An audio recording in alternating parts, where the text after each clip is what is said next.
Tere tulemast Kanter Emori turunduspraktikate podcasti Point. Minu nimi on Alar Pink, olen Tallinna Ülikooli BFM-i turunduslektor. Tänane külaline on Maria Tiidus, Alexela turundus- ja kommunikatsiooni valdkonna juht. Tere! Nagu tavaks räägime karjäärist, räägime tänasest päevast, mis meil turunduses kommunikatsioonis toimub ja vaatame natuke tulevikku, võib-olla tehisintellekti poole. Tavaliselt pöördun alati alguse juurde tagasi, et mis oli esimene kokkupuude sul, Maria, mingi töö otsaga? Kõige esimene tööots oli siis kunagi isaga koos filmis osaleda, siis sealt edasi saiatehases koristaja, need on kõik sellised lapse nii-öelda kõrvaltööd. Ja kõige esimene selline peale kooli töö oli siis Eesti Kunstiakadeemias, kus ma alustasin sekretärina ja lõpuks siis lõpetasin kantselei juhatajana. No peale kooli see tähendab, et sa käisid kuskil ülikoolis, et mis valik see oli ja kas see oli mingisugune teadlik tulevikukarjääri valik või mida sa valisid endale ülikooli teeks? Kuna ma õppisin siis 1. kuni 12. klassini Tallinna Reaalkoolis, siis peale kooli lõppu enamus meie lennust suundusid siis edasi kas Tartu Ülikooli, TTÜ-sse, midagi, mis oleks siis nagu matemaatikaga või keemiaga või füüsikaga kuidagi pidi enam-vähem seotud, siis minu selge otsus oli see, et matemaatikat ei, füüsikat ei, keemiat ei. Ja selge oli see, et kuna minu jaoks jäi humanitaari kõvasti väheks, reaalkoolis toona, et ma kindlasti pean minema õppima eesti keelt, kultuurilugu, midagi, mis mind väga-väga väärtuspõhiselt kõnetas. Ja ma läksin katsetele ja tunne oli, et ega ma sinna sisse ei saa, sest ega mul sellist põhja ju all toona ei olnud. Aga juhtus ime ja pääsesin selle 5 õnneliku sekka, siis, kes sai siis nii-öelda sinna tasuta kohale sisse. See oli ülikoolis? Tallinna Ülikoolis. Ja tollel ajal oli ka 4-aastane õppe sul, jah? Ei, minul oli 5-aastane, kuna ma võtsin ka õpetaja koolituse, mis tähendab seda, ma tegelikult paberite järgi olen eesti keele kultuuriloo õpetaja siis. Ehk kaotsi läinud õpetaja, keda kõik praegu tikutulega otsivad, eks ole, jah? Just. Millest see Kunstiakadeemia, see oli lihtsalt töökoha nagu otsing, et midagi hakkaks tegema, et... Ei, Kunstiakadeemia mulle lihtsalt väga meeldis, ta tundus selline tore loomeinimeste kokkukoondamise koht.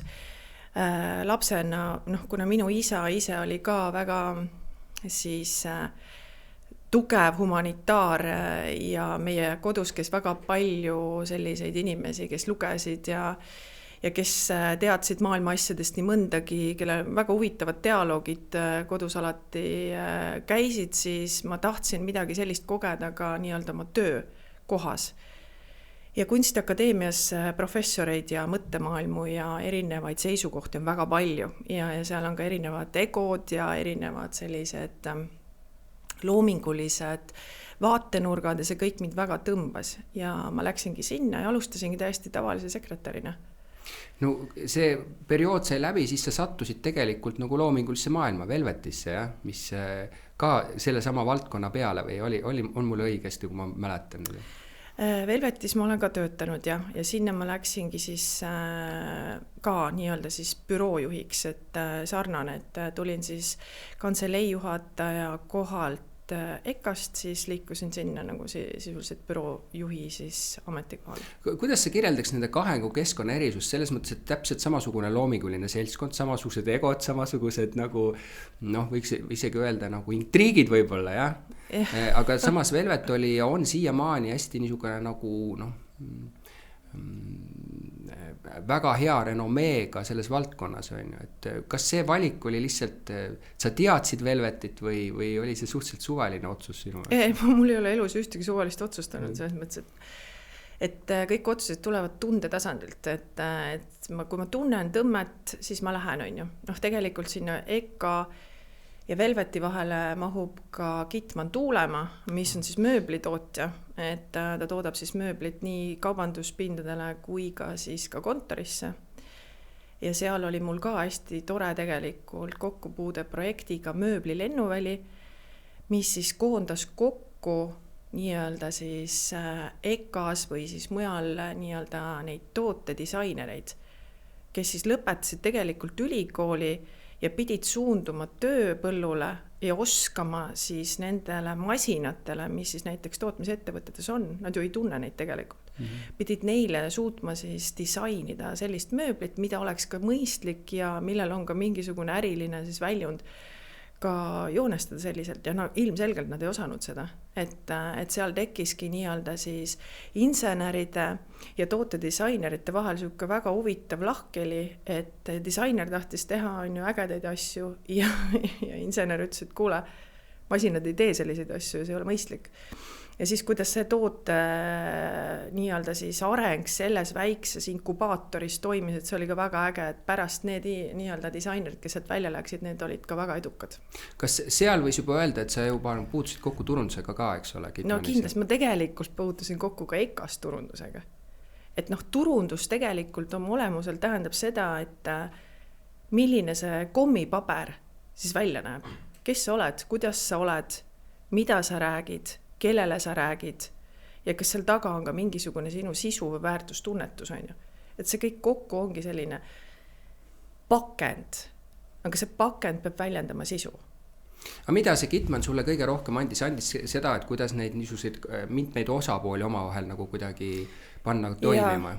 Et see oli kindlasti väga, väga silmi avav, sellepärast, et tootmisettevõttena võite ise arvata, et kui keeruline on tegelikult seal nagu äri teha. Et sa pead suutma siis toota selliselt, et see on ka taskukohane kliendile, ta on ilus ja ta on konkurentsivõimeline ja see on ka mõistliku aja raames. See toode siis selle kliendini jõuab. Ja et seal ei tuleks ka praaki. Hästi palju juhtub ka seda, et tulevadki mingisugused asjad välja, mis nagu ei vasta selle kliendi ootusele või mõõdud on natukene valesti läinud, aga siis see tähendab seda, et kogu protsess algab uuesti. No ja seal ei ole ainult klient, seal on tihtipeale ka kolmas osapool veel vahel, mingisugused omakorda projektijuhid. Ka need, aga ütleme, et sisekujundajad ja et kes omakorda nõustavad, et see komplekt, kes seal on kaasatud, ei ole mitte ainult see sama tootedisainer koos oma inseneri ja töölistega, vaid on ka veel väljaspoolt mitmeid inimesi juures, et see teeb selle kompoti veel raskemaks, eks ole. Just, ja seal on nagu selline masstootmine, on ju. Et liinid on ikkagi, väga täpne, iga millimeeter, iga nurk on välja mõõdetud ja see iga selline eksimus tähendab rahaliselt väga suurt nagu sellist valu sellele ette. No ma olen öelnud kõikidele turundajatele, et kui sa vähegi tahad nagu turundust ühest, ütleme algusest lõpuni tunnetada, siis tootmisettevõte on kõige parem selleks, eks ole, et just. Sa näed selle toote sünni juurest kuni siis selle kommunikatsioonini välja kõiki need etappe, et see alati ei ole niimoodi, on ju, et kas sa võiksid kinnitada samat, et kelleks, kes vähegi tahab näha kogu turundust paletti, siis peaks kuhugile tootmise juurde minema, on ta siis toiduaine või tööstus või midagi sarnast? No, ütleme niimoodi, et sealt saab väga hea kogemuse turundajana kätte, et kõik ei ole lust ja lillepidu ja millega kõik peab tegelikult turundaja kui see lõppfaasi nii-öelda väljaviskaja arvestama eelnevalt ja mis on need erinevad võib-olla kitsaskohad ja võib-olla mis on need asjad, mida tootearenduse protsessis saaks turundaja juba ette nägelikult aidata, muuta, parendada, kaasa rääkida, mis iganes, et kuna siin ongi väga palju erinevaid osapooli kaasatud ja kindlasti ei vaata need erinevad osapooled nagu seda suurt ja laia pilti tervikuna pärast, siis see turundaja kõige suurem võib-olla võlu ja valu on alati see, et tema peab omama seda lõpp-produkti nii-öelda tervikut vaadet üleselt. Et kuna tema on see, kes on nii-öelda see kliendi nägu või kliendi esindaja, siis igal juhul tekivad mingisugused ka sellised väljakutsed, kus sa pead seda ka maja sees siis suutma ära selgitada, põhjendada, et miks see näiteks ei tööta, miks ei ole hea mõte, miks meil on mõistlik seda uuesti võib-olla seda protsessi alustada siin kohas, on ju. Et need ongi need nagu turunda väljakutsed ja tootmisettevõttes on see kindlasti natukene keerulisem kui võib-olla mingis muus ettevõttes, kus nii-öelda sa võib-olla vahendad mingit toodet, on ju. Aga tootmisettevõttes on väga selgelt selline iga muudatus rahaline valu. Kuidas sa sellega hakkama said, et nagu sa mainisid ka insenerid, et nad on teisest puust, nad mõtlevad teistmoodi, eks ole, et noh, et sa tulid sisse, kas see aitas sind, et juba seesama EKA keskkond on nagu selline inimeste keskkond, et sa pead kuidagi leidma iga inimesega selle nagu oma nurga, kuigi seal oli sealt hästi loominguliselt. Kas see, et sul oli reaalkooli nagu taust, et sa nagu said aru võib-olla, kuidas nad mõtlevad, et nad mõtlevad nagu hoopis teistmoodi kui ütleme klassikaline nagu loomingu inimene või ma ise omas kogemust lihtsalt tean, eks ole, et toiduainetööstus, kus ma olen palju olnud, et tehnoloogid on täpselt samamoodi, nad mõtlevad hästi nagu protsessi, tehnika nagu nende komponentide, detailide lõikes, eks ole, siis sa seal seletad midagi, mida sa tahad ja proovitakse leida, et nad tihtipeale ei saa sust üldse aru, mida asja sa nagu tahad ja miks sa tahad, teeme seda on võimalik ilusti teha. Vaata, see sama toote keskne lähenemine selles samas mööblilennuvälja inkubaatoris oligi nagu see projekt tegelikult sisuliselt andiski mõlemale osapoolele väga selge sellise uue vaatenurga. Nii insenerid hakkasid mõistma, et okei, et disaineri mõtted tegelikult on ju päris nagu huvitavad ja pädevad, et tahaks endalegi võib-olla sellist lauda ja võib-olla sellist mööblit, et tõesti on põnev. Ja nüüd nad hakkavad mõtlema, aga kuidas selle masinapargiga, mis meil täna on, kus seda nagu saaks ära teha? Et versus see, et ma olen harjunud mingeid samu nurki, samu vorme selle mudeldama selles masinas on ju, võib-olla tekkis nüüd nagu ka, sellel hetkel tekkiski neil nagu see huvitav väljakutse, et äkki midagi saaks nagu veel huvitavamaks siit pöörata. Ja siis see protsess nagu lõpuks tekitabki nagu nii disainerile, nii sellele insenerile on ju, selles protsessis nagu huvitava uue fooni või vaatenurga on ju, ja see ongi kihvt. Aga keegi peab selle ära siduma. Yeah. Siin vahel peab olema liim, kes seda liimib, kes mõistab ühte poolt ja kes mõistab teist poolt ja paneb siis need kaks asja kokku toimima. Et eraldiseisvalt nad omavahel dialoogi kindlasti nii efektiivselt ei astu, kui seal vahel ei ole seda õiget lüli, on ju. Aga mida see selle lüli kõige, ma ei tea, kas see on empaatia võime või mis selle lüli kõige tugevam siuke omadus peaks olema, et ta hästi saaks hakkama? Väga hea, nüüd me jõudsime empaatiavõimeni. Minu isa ka kunagi väga, väga tugevalt tõi empaatiavõimet inimese ühe oluliseima võimena esile. Et see on midagi, mis sind elus tegelikult kannab. Ja ka nüüd, kui küsida, mis asi üldse on empaatiavõime? Kas empaatiavõime on see, et ma vaatan inimesele teisel pool lauda otsa ja noogutan kaasa? Või empaatiavõime on see, et ma püüan teda mõista, ma kuulan tema arvamuse ära ja kui mul on täiesti risti vastupidine arvamus, aga see tugineb millelegi, mingile kogemusele, mida minu vastas istujal ei ole, siis ma olen avatud selleks, et ma lähen dialoogi, ma selgitan talle seda vaatenurka ja nüüd me koos arutame, aga me ei vastandu. Et see empaatiavõime tähendab seda, et ei ole võitlust, vaid on dialoog. Aga ma isegi mõtlen, et üks on selline nagu teadlik argumentatsioon mingi vaatenurga poole, teine on nagu tunnetus, vaata hästi palju käib nende asjadega mingi tunnetust, et ma lihtsalt nagu ma tahaks nii teha või ma tunnen, mul on kogemuste baas seal ja ma ei oskagi seda sõnadesse panna. Ja seal on minu meelest need kaks asja kokku koos nende vaatenurkadega. Probleem ongi selles, et meil ju tavaliselt ei ole ka ju ainult kaks inimest, kelle vahel sa proovid leida seda, nagu me just ütlesime, et sul on seal tootedisainer, eks ole, sama insener ja neid on ka rohkem, eks ole, siis on sul seal tootmise peale inimesed, kes, kui nemad oma asja hästi ei vahet ei ole, et seal on masinad on ja siis ei tule ka sellest midagi välja. Siis on sul tellijad, kellel on kõikide oma vaatenurgad ja nüüd sa selle turundajana oled tegelikult seal keskel ja sa proovid kõikidest nagu aru saada. Pluss, eks ole, et sa pead ka raha suutma teenida sellele ja minu meelest ongi, ma sellepärast toon välja seda, et võib-olla kõige tähtsam on see empaatiavõime, siis võib-olla tuleb see sama projektjuhtimise oskus, et sa suudad asju edasi lükata, et sa ikkagi motiveerid kogu aeg inimesi, et tead, et...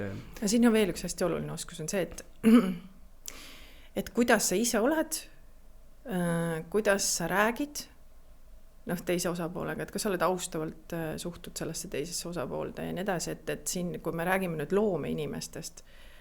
loomeinimestega suhtluses võti on see, et sa reaalselt peab teine pool tajuma seda, et sa austad teda. Nii kui, see hästi teravalt lihtsalt võimendub loomeinimeste puhul see, nii kui nad tajuvad, et austust selles dialoogis või selles vestluses ei ole, siis see koostöö on sisuliselt eos surnud. Et loomingulised inimesed on ise väga tundlikud inimesed. Nad mõtlevad teistmoodi, nad tunnetavad võib-olla rohkem kui tavainimesed.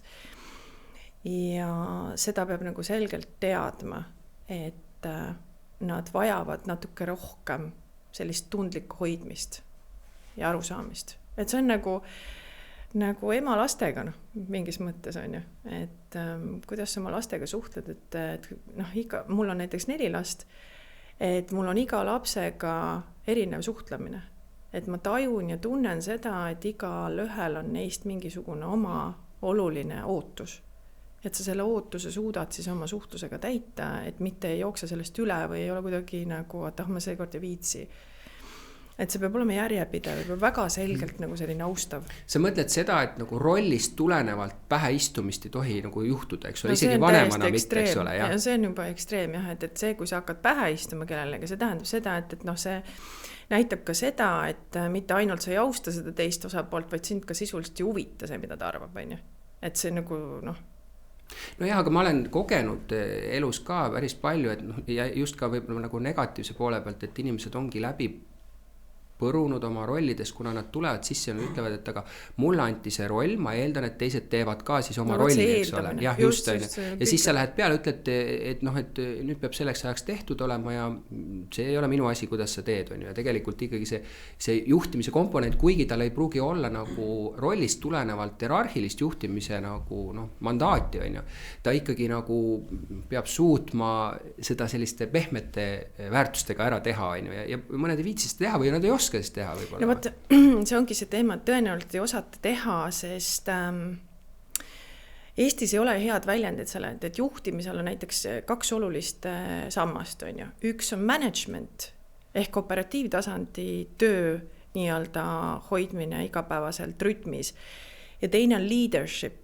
Ja võt see leadership ehk seesama see empaatiavõimeline teise osapoole ära kuulamine, see tajumine, mida teine osapool sinuga koostöös tootab. Valmisolek olema ise eeskuju mingites võib-olla keerulistes olukordades, rollides, et see leadershipi pool Eestis täna on nagu kindlasti arenemisjärgus juhtidel, aga järjest enam ma kuulen ka seda, et me hakkame sellele oluliselt rohkem rõhku panema. Ja nüüd see turundaja, kas ta on turundusspetsialist, kas ta on turundusjuht, kas ta on valdkonnajuht? No tegelikult see liim. Ja selles liimis väljendubki tegelikult see leadership. Et igal juhul turundaja seob erinevaid osapooli, erinevaid rolle organisatsioonis ja see on äriliselt ülioluline, et selline inimene tajub sedasama leadershipi omadust. No sellega, eks ole, nagu sa ise ütled, seda rohkem juba tehakse, eks ole, on tekkinud coach'e väga palju see on tehtud. Coaching. No jaa, aga et me arendame neid inimesi, sest et seal on järgmine küsimus, et et mis vanuses võiks öelda, kas seal on üldse mingit vanust, et inimene on üldse valmis seda või on see sünnipärane omadus, on ju, sest et meie, eks ole, sina ka oma vanuses, eks ole, et kui mina sattusin ja väga paljud minu nagu healised sattusid 25-selt nagu tipp-positsioonidele, me ei teadnud mitte midagi sellest, tegelikult elu nagu ise õpetas ja et nüüd ajade jooksul sa oled nagu paremaks saanud selles, on ju. Et kas peakski nagu läänes on tegelikult niisuguses nagu loomulikus taktis, on ju, et me oleme algul nagu abistavates ja siis me saame spetsialistideks ja siis me areneme juhtideks, et me kõrval näeme, kuidas võib-olla head liidrid tegutsevad nii edasi, et see ei olegi nagu väga tavapärane, et kohe noorelt positsioonidesse, et siis me ei saagi võib-olla head liidrid olla. Väiksed erandid nagu võib-olla kõrvale, ma ei tea, kuidas sa sellesse suhtud? No selleks, et olla hea juht, kindlasti peab olema mingi kogemus, mingisugune baas peab all olema, väärtusruum, millele sa seda vundament peab all olema. Et kui vundament ei ole veel valmis ehitatud, siis tekibki selliseid erinevaid eklektilisi hüppeid inimese enda arengus juba, et kuna ta ei ole kohal siin ja praegu selles hetkes, ta ei ole tegelikult oma jõus ja ta ei suuda ka pakkuda jätkusuutlikku pikka vaadet siis oma rollis. noh, mis on tegelikult oluline, kui me räägime nüüd turundusest. Jah, kui me tahame järgida ka kedagi, eks ole, et just, kuhu ta läheb. Just, ja nüüd noh, ma ütlen, et ma ei tahaks nagu öelda seda, et kui ma olen noor, et siis ma nagu ei oska juhtida. Ma olen näinud noori, kellel on võib-olla siis kaasasündinud omadused, võib-olla see, et nad väga palju loevad, kuulavad, jälgivad maailmas ka teisi juhte, neid huvitab see. Ja kuna see neid huvitab, siis nad praktiseerivad erinevaid meetode ja praktikaid ja see nagu tegelikult töötab kohati väga hästi. Aga kui need tiimid, kus nad ise juhivad või juhina rollis on võib-olla mingis teises ajastus kinni või omavad mingid teisi selliseid ootusi juhile, siis tekivad mingid konfliktid tõenäoliselt. Natuke põlvkonnade vahelisi teemasid. Ja nüüd on küsimus, kas see noor inimene suudab sellest momendist aru saada ja kuidas ta asub seda probleemi siis selles tiimis lahendama. Et sa ei saa olla liider lihtsalt liidri pärast. Et liider saab olla ainult siis, kui sind keegi valib liidriks. Ja see valimine ei ole see, et mind keegi valimine palkas mingisse rolli ja nüüd ma olengi nagu kuningas. Et liider ikkagi sünnib sellest, et sinu tiim tunnetab, et sa tõesti oledki see, kelle taha me tahame nagu joonduda ja sul on meile kõigile midagi õpetada ja sa ka kriisiolukorras tegelikult käitud selliselt, et ma tunnen ennast turvaliselt. Ma tahan sealt korra natuke laiendada seda, et sa ütlesid, et, et liider või juht peaks siis olema eeskujuks ja meil on paraku organisatsioonid õhuksed. See tuleb turu väiksusest. See tähendab seda, et me ei saa nagu ühe mingi valdkonna spetsialiste nagu rohkem kui võib-olla paar inimest maksimum palgata. See tähendab, et tihtipeale on ta üksi, eks ole, et tal ei ole väga palju teisi, kellega ta saab oma spetsialisti tasandi asju rääkida. Ja nüüd võiks siis nagu eeldada, et ta tegelikult vaatab ka oma juhi poole, et mitte ainult selles osas, et kuhu me läheme, vaid mõnes mõttes ta tahaks peegeldada ka seda igapäevast nagu spetsialisti tööd, et kuidas me asju peaks tegema, mis nagu paneb mõnes mõttes meie liidritele, eriti kui me turunduses räägime selle õlale, et sa pead tegelikult teadma päris spetsialisti tasandil, mis asjad toimuvad, et sa saaks talle see sparringpartner ka olla. Kas ma olen õigel teel või mis sa arvad sellest? Ma arvan, sa oled väga õigel teel, et võt nüüd ongi see juhi kaks rolli on. Üks on see leadership, teine management, et selleks, et oleksid mõlemad osad nagu tasakaalus, sa kindlasti pead juhina omama väga selgelt põhiliste operatiivtasandi nii-öelda teemadest ülevaadet, et sa pead nagu huvitama nende igapäeva väljakutsetes, sa pead märkama olukordi ja siis vastavalt vajadusel siis ka see sparringpartner olema. Kindlasti ei tohi see olla selline, et sa lähed ja mikromanageerid. Et kui sa lähed mikromanageerima, sa tekitad sellise olukorra, kus see inimene tegelikult kaotab üldse selle oma enda rollitunnetuse ära ja see vastutus hakkab hajuma. Ta ei saagi nüüd lõpuks aru, et mis siis see tema tükk lõpuni on, et kuna sa lähed ja manageerid sisuliselt kõik tema eest ära.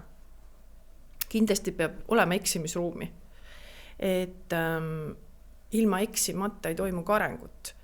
Ja kui inimene kardab eksida, siis selle probleemiga peab ka tegelema. Et ilma sellise turvalise keskkonnata tiimis ei saa tuua ka äriliselt nagu ägedaid hüppeid või selliseid tulemusi KPI-dena rahaliste eesmärkina ei ole võimalik. No jaa, aga seda me oleme ka kuulnud teistes organisatsioonidest, et me oleme vist jõudmas vähemalt sinna, et sellest üksi ei piisa, et see osakonnas seda nagu lubad, et see peab olema üle organisatsiooniline nagu väärtus, et eksimised on lubatud ja selle eest ei karistata, eks ole. No, see ei saa olla ühe osakonna sisene asi, eks ole. No selles mõttes, et vaata, kõik saab alguse kuskilt. Et ma olen kindlasti seda meelt, et ei saa olla niimoodi, et organisatsioonis kõik on ideaalne kohe. Organisatsioonid ka kasvavad, organisatsioonid on alguses väiksed, siis on keskmised, siis on veel suuremad.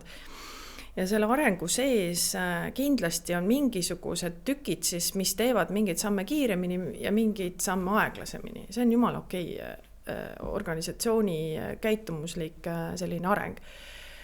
Aga nüüd on küsimus, kuidas juhtkond nii-öelda esile tõstab. Neid siis tükke, kes näiteks teevad mingeid samme ees ja need, kes võib-olla on jäänud nagu maha lonkijaks, kes nagu vaatavad, et noh, et kuidas see nüüd nagu tegelikult meeldib siis, et kas see on organisatsiooni mõttes nüüd see õige suund, et kas see käitumismuster on see, mida ma võiksin ka jälgida ja nagu jälgivad mängu eemalt. Ja nüüd, kui juhtkond on piisavalt tugev ja saab aru, nii, siin oleks nüüd mõistlik reageerida ja näidata organisatsioonile laiemalt, see sobib meile, see meeldib meile, tehke järgi, teeme kõik koos samamoodi. Vot nüüd tekib see, et nüüd tekib selline kiire arengufaas, kus tulevad ka teised tükid nii-öelda kiirendatud korras järgi, sest osad tükid tahavad ikkagi seda nii-öelda kinnitust kõrgemalt. Me liigume õigesti. Räägid nagu muutuste juhtimisest, eks ole, kus on ka täpselt samamoodi, et organisatsioonid, kelles toimub palju muutusi, on palju paindlikumad tulevikus, eks ole, kus on sellist vähe olnud, siis seal ongi pigem see ootamine, et äkki läheb üle, äkki me ei pea midagi tegema. Aga jällegi, nüüd see turundusvaldkonna eest vastutaja või tegelikult ega see ei ole vahet, mis valdkonna eest vastutaja, aga et ühelt pidi on allapoole, ta peab olema niisugune nagu eeskuju, sparringpartner, aga tegelikult ka ülespoole ta peab olema seda. Ja see teeb ju selle nagu koha veel eriti raskeks, sest ta peab peegeldama sellele juhtkonnale ju seda kliendi vaadet, eks ole, pluss selle spetsialiteedi vaadet, on ju. Et ka juht tahab tegelikult ju nagu sparringpartnerit, kui me teeks niisuguseid asju, mis sa nagu arvad, nii edasi. Et see roll on tegelikult nagu üliraske, et ma nagu, kui ma tudengitele ka räägin, et mõelge oma tulevikku, eks ole, et ega see ei pruugi alati teile sobida, et see on, sealt nõutakse palju, sest sa oled justkui nagu natukene selline turupeegeldaja, mis nagu suunas ettevõtte peaks minema, sellega sa võtad päris palju vastutusi, et kui sa just rääkisid ka tööstusettevõtte puhul, eks ole, et me ju töötame tihtipeale 2-3 aastat ette trendide pealt, mida me loeme täna, eks ole, ja kui sa nüüd alustad ja teedki seda arendust ja 2 aasta pärast sa tuled välja, äkki trend on muutunud ja sa oled teinud täiesti valed otsused, et su õlgadel on päris suur koorem ja see on kogu aeg niimoodi edasi, eks ole. Just. No tegelikult siin me võiks nüüd minu selle töökarjääri kontekstis liikuda nüüd veel samm edasi. Velvetist edasi. Ja just, et räägime nüüd kaitseinvesteeringute keskusest, kus ma ka töötasin. Kaitsevaldkond. Mis on hästi pikk vaade. Ja just, ja nüüd me räägime sellest 10 aasta vaatest, kus tuleb teha olulisi investeeringuid 10-aastase tsüklises ära ja sa pead tunnetuslikult tajuma trendi. Mis on siis nüüd see nii-öelda perspektiiv ja kui kiiresti mingisugused moonad, varustused, sõjatehnika, mis on kõige olulisem sõjatehnika, nii edasi, muidugi see on Kaitseväe juhataja roll, on ju. Aga selle juures on ka vaja teha väga kriitilisi valikuid, väga kitsas ajaraamis, on ju.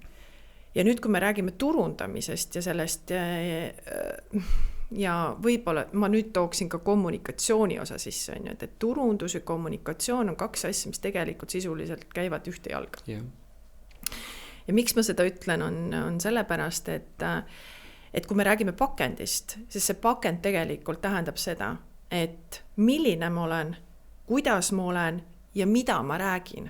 Need 3 asja, need 3 elementi on see, mis tekitab selle välise nii-öelda kuvandi. Ja sa ei räägi ka füüsilisest pakendist, sa räägid üldse, kuidas me paketeerime oma nagu toodet või teenust, eks ole. Ma nagu proovin seda nagu niimoodi näitlikustada, et ütleme, et meil on trühvlikomm, mis on siis ettevõtte sisu, see kõik, mida seal sees mõeldakse, tehakse, väärtusruum, kultuur, juhtimispõhimõtted, kõik muud asjad, see on see komm. Ja nüüd selles kommis ütleme, et on tekkinud väga oluline muudatus, ta enam ei ole tavaline trühvlikomm, vaid ta on näiteks premium klassi siis trühvlikomm, mingitest väga, väga oluliselt kvaliteetsematest toormaterjalist kokku pandud komm. Ja nüüd on küsimus, kas see kommipaber jääb samaks või me selle kommipaberi peame ka ära muutma ja siis kuidas me selle muudame, et see paber väljendaks seda, et see kommi sisu on täna teissugune ja parem. Räägi natuke rebrändimisest, eks ole siin muu hulgas. Ütleme, et see, kas see on nüüd rebrand või see on üldse brändi olemuse tegelikult sisuline muutus. See rebrand on võib-olla nagu minu jaoks nagu vahest mulle tundub, et turundajad ja meie valdkonna inimesed võtavad rebrändi selliselt, et me tegime refreshi ja facelift, noh, kui me räägime päriselt rebrandist, on ju, siis rebrand tegelikult väljendab seda, et sees, organisatsiooni sees on mingid väga olulised väärtus, kas mingisugused väärtused, juurpõhimõtted, midagi on sees väga olulist muutunud ja see muutus peab väljenduma välises. Aga vaata, miks tihtipeale tehaksegi sellist kosmeetilist asja on ju see, et ega turundusjuhil lihtsalt et tema reach on mingi maani, ta ei suuda viia läbi, sest tema ei ole organisatsiooni juht, on ju, jah. Võib-olla ta võetaksegi nagu, ütleme siis nagu lappi oma mingit olukorda, et varasem süsteem ei toiminud, võtame uue juhi, mis ta oskab teha, eks ole, ilma et ta siin kõigutab nagu alustalasid ja siis tehakse tihtipeale seda, et see, millest sina juba räägid, eks ole, eeldabki kogu juhtkonna nagu väga selgelt ja tegevjuhi ja omanike poolset toetusena nagu täiesti uut vaadet organisatsioonile, eks ole, ja siis peab sellega kõik see kaasa tulema, aga see ei ole alati tavapärane, et seda tehakse, eks ole. No vot siin nüüd tekibki see sama jälle, me jõuame jälle tagasi, empaatiavõime, oskus suhelda, oskus kuulata ka juhtkonna seisukohti või seda positsiooni, kus tema täna hetkel on ja mis mure tema tahab, et ma lahendama tulen, on ju. Et kui sa nüüd enda peas suudad välja mõelda, et kuidas sina asetud siia nüüd kõige selle keskmesse ja sul tekib endal väga selge visioon või kuhu sa hakkad liikuma ja sa suudad seda oma juhile selgelt ka visioonina kirjeldada ja sellele juhile peaks nagu silm särama minema, siis sa tead, et sa liigud õiges suunas. Kui sa ka jätad selle tegemata, et sa seda oma visiooni lõpuni lahti ei selgita ja hakkad liikuma mingis suunas, see on ka variant, seda on võimalik teha ja juht näeb, et väga hästi asjad toimivad, mulle meeldib see, mis ta teeb ja sa liigudki nagu nii-öelda omas tuules, on ju. See ei pruugi nii hästi minna.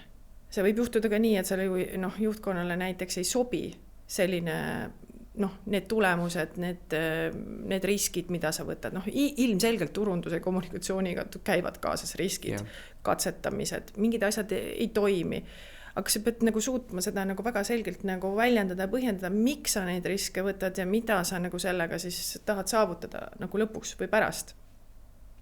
Ja kui sul tekib selline usaldusväärne dialoog siis juhtkonnaga, oma juhiga, siis ütleme, siis ma ei näe, et siin on probleeme, sellepärast, et selle turunduse edu üks võti on see, et juhtkond saab aru, mida ja miks sa teed. Ja kui see läheb liiga nende jaoks spetsiifiliseks, siis nad ju tegelikult väga selgelt kohe väljendavad seda, et see on nüüd see teema, et sa tegeled nüüd siin selle kohaga ise, on ju. Aga räägime sellest laiemast kontekstis, on ju, meie mõte on liikuda näiteks sinna. Ja kui sulle nüüd see mõte tundub, et midagi on nüüd natuke valesti, et me oleme kuskil nagu mööda rääkinud, siis peab julgema sellel hetkel dialoogi astuda ja põhjendada, miks sa näed seda asja teistmoodi. Aga mida ma näen, on see, et võib-olla turundusjuhtidel kindlasti ei tahaks laiendada, üldistada, aga jääb puudu sellest aususest ja võib-olla sellest ikkagi julgusest nii-öelda ennast lõpuni väljendada. Ja, aga kas siin ei ole küsimus selles, et vaata, tuleme jälle tagasi, et väga paljudel turundajatel on väga kitsas kogemuste väli. Nad ei ole kogu seda protsessi vaadanud, nad ei tunne ennast sellest kindlalt, on ju, ja siis nad ei saa ka nagu seda minna rääkima. Et selles on tegelikult see kogu probleem. Et meil laua tagalt on vestlustel käinud ju palju inimesi läbi, on ju, nad tegelikult tunnistavad, nad ei tea sellest mingist näiteks tootearendusest või toote väljendust, mitte midagi. Nad on olnud ainult turunduskommunikatsioonis. See on nii kitsas vaat, seal see hea strateegiliselt mingit asja nagu rääkida, on ju. Et me oleme nagu vestelnud ja ma korra põikan tagasi selle usalduse teema juurde ka, on ju, et on, tippturundajad on nagu siin vestlustel ka toonud välja, et nende edu alus on olnud usaldussuhe tegevjuhiga või omanikuga. Kui see on olemas, siis on koos tehtud väga palju ja tihtipeale on käidud kaasas, juht on läinud, nad on läinud kaasa, sellepärast et see paar nagu toimib, eks ole. Kui usaldust ei ole, juhi vahek on, mitte midagi ei toimu. Üks puha, kui professionaalne sa nagu oled, on ju. Sest võib-olla see sama, nagu sa algul nimetasid seda mikromanageerimist, tippjuht seda ei tee, aga põhimõtteliselt ta ei anna sulle enam nagu ruumi tegutseda, on ju. Ja siis see asi nagu ei lähegi edasi, eks ole, jah. See usalduslik suhe on kindlasti A ja O, aga siin on sellel turundajal või kommunikatsioonivaldkonna inimesel väga palju ära teha. Et juht ei saa usaldada kedagi lihtsalt sellepärast, et ta on turundaja või kommunikatsioonivaldkonna esindaja. See ei käi nii. usaldus tekib läbi selle, mida sa räägid ja mida sa teed. Ja kui väga pikalt see läheb kokku, mida sa räägid ja see, mida sa teed ja mis on tulemus, siis sa ehitad üles ka selle usaldusliku suhte. Ja kindlasti kõikide inimsuhete alus on see, et mitte mingil juhul ei tohiks ka pisivalesid, et alguses, kui see öelda uus inimene tuleb organisatsiooni, et ei tohiks eelistada ka pisivalesid oma näiteks mingisuguse fopaa või feili katmiseks. Seda tehakse väga tihti. Kardetakse, et issand, mis nüüd saab, ma feilisin, on ju. Ja nüüd ma nagu kasutan mingisugust pisivale, et nagu seda nagu laualt kiiresti maha saada. Selle asemel, et öelda, ma tegin seda, mulle tundus see õige, aga ma nägin, see ei tööta ja ma õppisin sellest seda. Automaatselt teissugune suhe. 100% nõus, minu jaoks isegi oleks see võõras, on ju, niimoodi mõelda, aga muuseas ma arvan, et paljud unustavad ühe asja ära, ka tegevjuhid võtavad kogu aeg riske ja eksivad täpselt samamoodi. Seal ei ole mingit vahet, et me nagu mõtleme, et meie nagu valdkond on väga spetsiifiline, et riskid on suurem, tegelikult ei ole tegevjuhtimine puhul ka. Ma korra veel küsin seda, et mis su vaade on sellele, eks ole, et kas turundus peaks olema nagu ettevõttes nagu selge liidripositsioon, mitte turundaja, aga ka et nagu turundus kui selline, kes nagu vaatabki, nagu sa ütled Kaitseministeeriumi pool, me vaatame seda tulevikku ja me oleme selles mõttes strateegiline partner, et me ütleme nagu, et meie näeme, et turg areneb nii ja siis tulevad need teised valdkonna kompetentsid kõrvale, et nemad näevad, pluss veel omaniku mingi tunnetus sinna vahele, on ju. Või on ta selline, nagu meil ka paljud on, et nad ootavad tegelikult seda niisugust nagu teravikku, kuhu me peame minema ja nad siis viivad ellu seda teravikku, eks ole, et mis sinu jaoks see on? On ta siuke liider või on ta siukene nagu järeljooksev või samaaegselt või mis ta on? No võt see jällegi oleneb sellest inimesest, on ju, ja sellest dünaamikast, mis on siis ettevõttes tekkinud selle turundusvaldkonnajuhi või kommunikatsiooni inimese, selle ka tegevjuhi või siis selle ettevõtte liidri vahel. Et kui see on lihtsalt kitsalt tugifunktsioon, et ongi, ütleme, et äriarenduses tehakse valmis toode, sinna turundus ei sekku, äriarendus presenteerib siis seda toodet turundusele ja ütleb, et nüüd on mingi hetk on ju vaja see turule viia, kõik. Ja nüüd turundaja võtab selle toote, ta ei, nii-öelda ei anna ka ise tagasisidet, ei osale selles tootearendusprotsessis nii edasi, ta on nagu kõrvaline selles osas. Võtab selle toote, läheb ja teeb nii-öelda klassikalist turundust, see, mida ta teab, need tööriistad, mis meil on kõigil turunduses teada olemas, on ju, valib õiged kanalid, sõnumid, visuaalid, ajaaknad ja siis teeb seal oma töö ära ja see ka töötab. No jaa, aga siis ta teeb sellest 4 B-st ainult seda 1 B-d. Just, aga keegi ei olegi rohkem oodanud selle inimese käest. No nüüd me jõuamegi sinna, selle inimese käest ei olegi keegi rohkem küsinud ja oodanud. Ta on oma rolli tegelikult ära täitnud. Nüüd, kui me liigume sinna, et nii-öelda strateegiline partner, just strateegilisel partneril kindlasti nüüd on väga oluline roll juba sellel hetkel, kui see toode hakkab sündima. Ta juba seal peab kaasas olema, ta peab juba seal ütlema, mida ta arvab või kuidas ta turgu näeb või mis on see kliendi ots. Ma küsiks isegi niimoodi, ma isegi läheks sealt sammu edasi, kas strateegiline partner ei peaks olema see, kes ütleb, mida me üldse peame tegema. Vaata, ma olen nagu näinud, et vaata, seal on see, kus tegelikult omanik või tegevjuht nagu tunnetab turunduse kõige suuremat rolli, kui ta ütleb, et nüüd on see kategooria läheb meie nagu asjadega kokku, on ju. Me peame sinna tegema sellised asjad, on ju. Kas meil on need ressursid? Vaata, ta peab need plaanid ju tulema välja, et need ressursid on võimalik, eks ole, oma ettevõtte seest võtta, väljast kaasata, omanik võib juurde panna. Ja vaata, seda osa ma näen nagu vähe. Et minu jaoks on nagu see, et see, mida sa kirjeldasid, mis on see rolli ootus, see on klassikaline promotsioon, on ju, või ütleme siis turunduskommunikatsioon, on ju. Seda meie turundajad oskavad super hästi ja sellepärast on ka nagu paljudel tegevjuhtidel kogemus selle pealt, et see on see, mida nad teevad. Ja kõik, mis puudutab siin isegi vahepealt, et okei, tulge siis rääkige kaasa selle toote välja töötamisel, on ju. Aga nüüd seal, kus et tuleks ja teeks mulle plaanid, et mul on ootused, eks ole, kasvuks, on ju, kuidas sa seda teed, on ju. Seal meil on nagu vähe kogemust ja kompetentsi ja sellepärast justkui nagu ei oodata seda palju, sellepärast, et ei osata oodata, ei ole sellist head kogemust paljudel juhtidel. Ma ei tea, kas sa jagad seda nagu mõtet või mitte? Nii kindlasti, et minu arvates peakski olema turundus valdkonna juhil või strateegilisel juhil siis selles organisatsioonis nagu kindlasti suurem roll. Et isegi soovitaks selliseid lükkeid teha, et isegi juhtkonnas peaks need inimesed olema kaasas. Kindlasti, 100%. Ma ei ole just teisel arvama. Et ja miks see vajalik on vajalik sellepärast, et tavapäraselt turundajatel on mingi väga oluline klienditaju. Et ta on lihtsalt harjunud igapäevaselt kogu aeg mõtlema kliendi vaatest. Ja see, mida ta kliendi vaatest tajub, võib olla väga oluline signaal sellele samale tootearendusele. Mitte, et ma ei väida seda, et näiteks äriarenduses ei ole seda sama tunnetust, et nüüd on näiteks, nad näevad, et praegu me vaatame, see tükk on siit, pusletükk on puudu, on ju. Aga sellegi poolest nad näevad seda väga nagu niši põhiselt, et see, mida turundaja tajub ja tunneb, see on nüüd see, mis on natuke laiem võib-olla kontekst, on ju, kuna tema tööspetsiifik on selline, ta peab väga laia konteksti omama.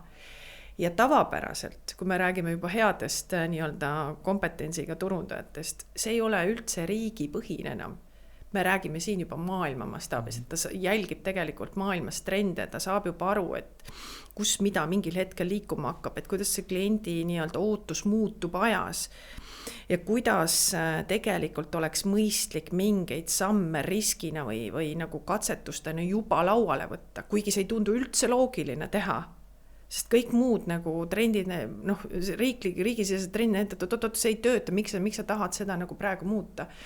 Aga sa juba turundana tajud, 2 aasta pärast annab see meile võib-olla mingi 2 või 3 sammu ette. Ja seda on oluline praegu juba proovida. Aga nüüd jällegi me jõuame sinna. Aga see on see oskus, et sa pead nagu selles dialoogis ikkagi suutma selle sisu või oma otsuse nii-öelda põhjuse väga selgelt tuua lauale, mis paneb neid ka selles valdkonna põhiselt teistmoodi mõtlema ja tundma üldse huvi selle valdkonna vastu. Jagama ise vajadusel podcast'e. Et oled näiteks, see on kõige lihtsam asi, mida ma olen tähele pannud, need raamatusoovitused, minu meelest neid on nii palju, kõik kogu aeg soovitavad, loe seda. Mitte, et see ei oleks nagu kuidagi kehva. Loomulikult, kes on lugejad, loevad, aga tänapäeva infokülluses, edumudelite külluses, sa tegelikult ei jõua selle raamatu kättevõtmiseni väga tihti. Aga väga lihtne, sõidad autoga kuhugi, pane podcast käima, kuula, kas või mingisugune 15-20 minutit. Võta see välja, see lõik, mis sinu valdkonna puhul on võib-olla sinu jaoks hästi oluline, et ta hakkaks seda kohta nagu võib-olla mõtestama laiemalt. Saada see, jaga juhtkonnale mingeid mõtteid, hakka nagu nii-öelda ka ise nagu vedama seda eest, et kuidas me mõtleme organisatsioonist, turundusest üleüldse. Kas turundus on, mis asi üldse on turundus? Mul tekib ka juba küsimus, ma siin oma vahel räägime, mis asi on turundus? Mina olen siin öelnud, et see on niisugune, võib öelda hästi nagu lühikesel, on ju, et klassikas teoorias on nagu pikad definitsioonid, algavad klientidega, aga võiks siis öelda see nõudluse kasumlik tekitamine või nagu teenindamine või midagi taolist. Ühesõnaga, tegelikult sinu asi on nõudlus tuleneb klientide poolt, selleks sa pead aru saama vajadustest, soovidest, eks ole. Sa pead seda kõike tegema kasumlikult, on ju, ja see tekitamine on mõnes mõttes, sa pead selleks looma need tooted, eks ole, ja pead tegema selle kommunikatsiooni ja selle toote valmis tegema. Et et selles 3 sõnas sisuliselt nagu peitub see niisugune nagu roll, eks ole, ja see ongi tegelikult äri. See ei ole mitte midagi muud, et kui ma õpetan turundust, ma ütlen, et te teete kõik, ütleme, turundusplaan on sisuliselt äriplaan miinus finantside planeerimine. Kui sa selle tood juurde, siis see ongi su äriplaan. No muidugi sa pead tooma veel selle personali ja kõik selle muu, need kõik osakonnad on seal tähtsad, aga plaan tuleb sellest turundusplaanist. Ja vaata, nüüd sa puudutasid huvitavat asja, see globaalne pool ja et sa pead nagu tajuma õudselt hästi ka näis poliitikat. Sellepärast, et need sammud, mis toimub poliitika, vaata see kaitse sellest rääkisid, eks ole, et seal on ju väga tähtis tajuda, eks ole, mis on nagu erinevad suundumused, eks ole, maailmas, kus me näeme mingisuguseid, ma ei tea, erinevate poliitiliste suundade tulekut rohkem ja nii edasi on ja see väga palju võib muuta, eks ole, seda. Ja nüüd on tõesti, et sa ütlesid, loomulikult kaitse oma peab vaatama isegi rohkem, ma arvan, kui 10 aastat ette, eks ole, et sest juba ainuüksi mingid otsused võtavad 100 aastat aega, aga ettevõtetes, eks ole, klassikaliselt räägiti vanasti 3-5 ja ka +10, eks ole, tänapäeval ei julge keegi enam nii palju vaadata, aga samas peab paljudes puhtudes tegema, et sa näiteks ka infrat ei ehita, eks ole, 1 aastaga siin, see võtab aastaid aega, ja see jällegi nagu põhimõtteliselt, ma ütleks nagu strateegilise juhtimisel, nagu ka turundus on, lasub nagu õudselt suur selline nagu infoväli, et sa nagu, kuidas sa siis filtreerid selle ära, mis siis tähtis sinu jaoks on. Ja keda sa usaldad, eks ole, et ega inimestelt ka sa küsid midagi, aga nemad elavad ju tavaliselt ka selles mingis infoväljas, mida nad täna tarbivad, ega nad ei oska ette näha, mis asjad juhtuvad.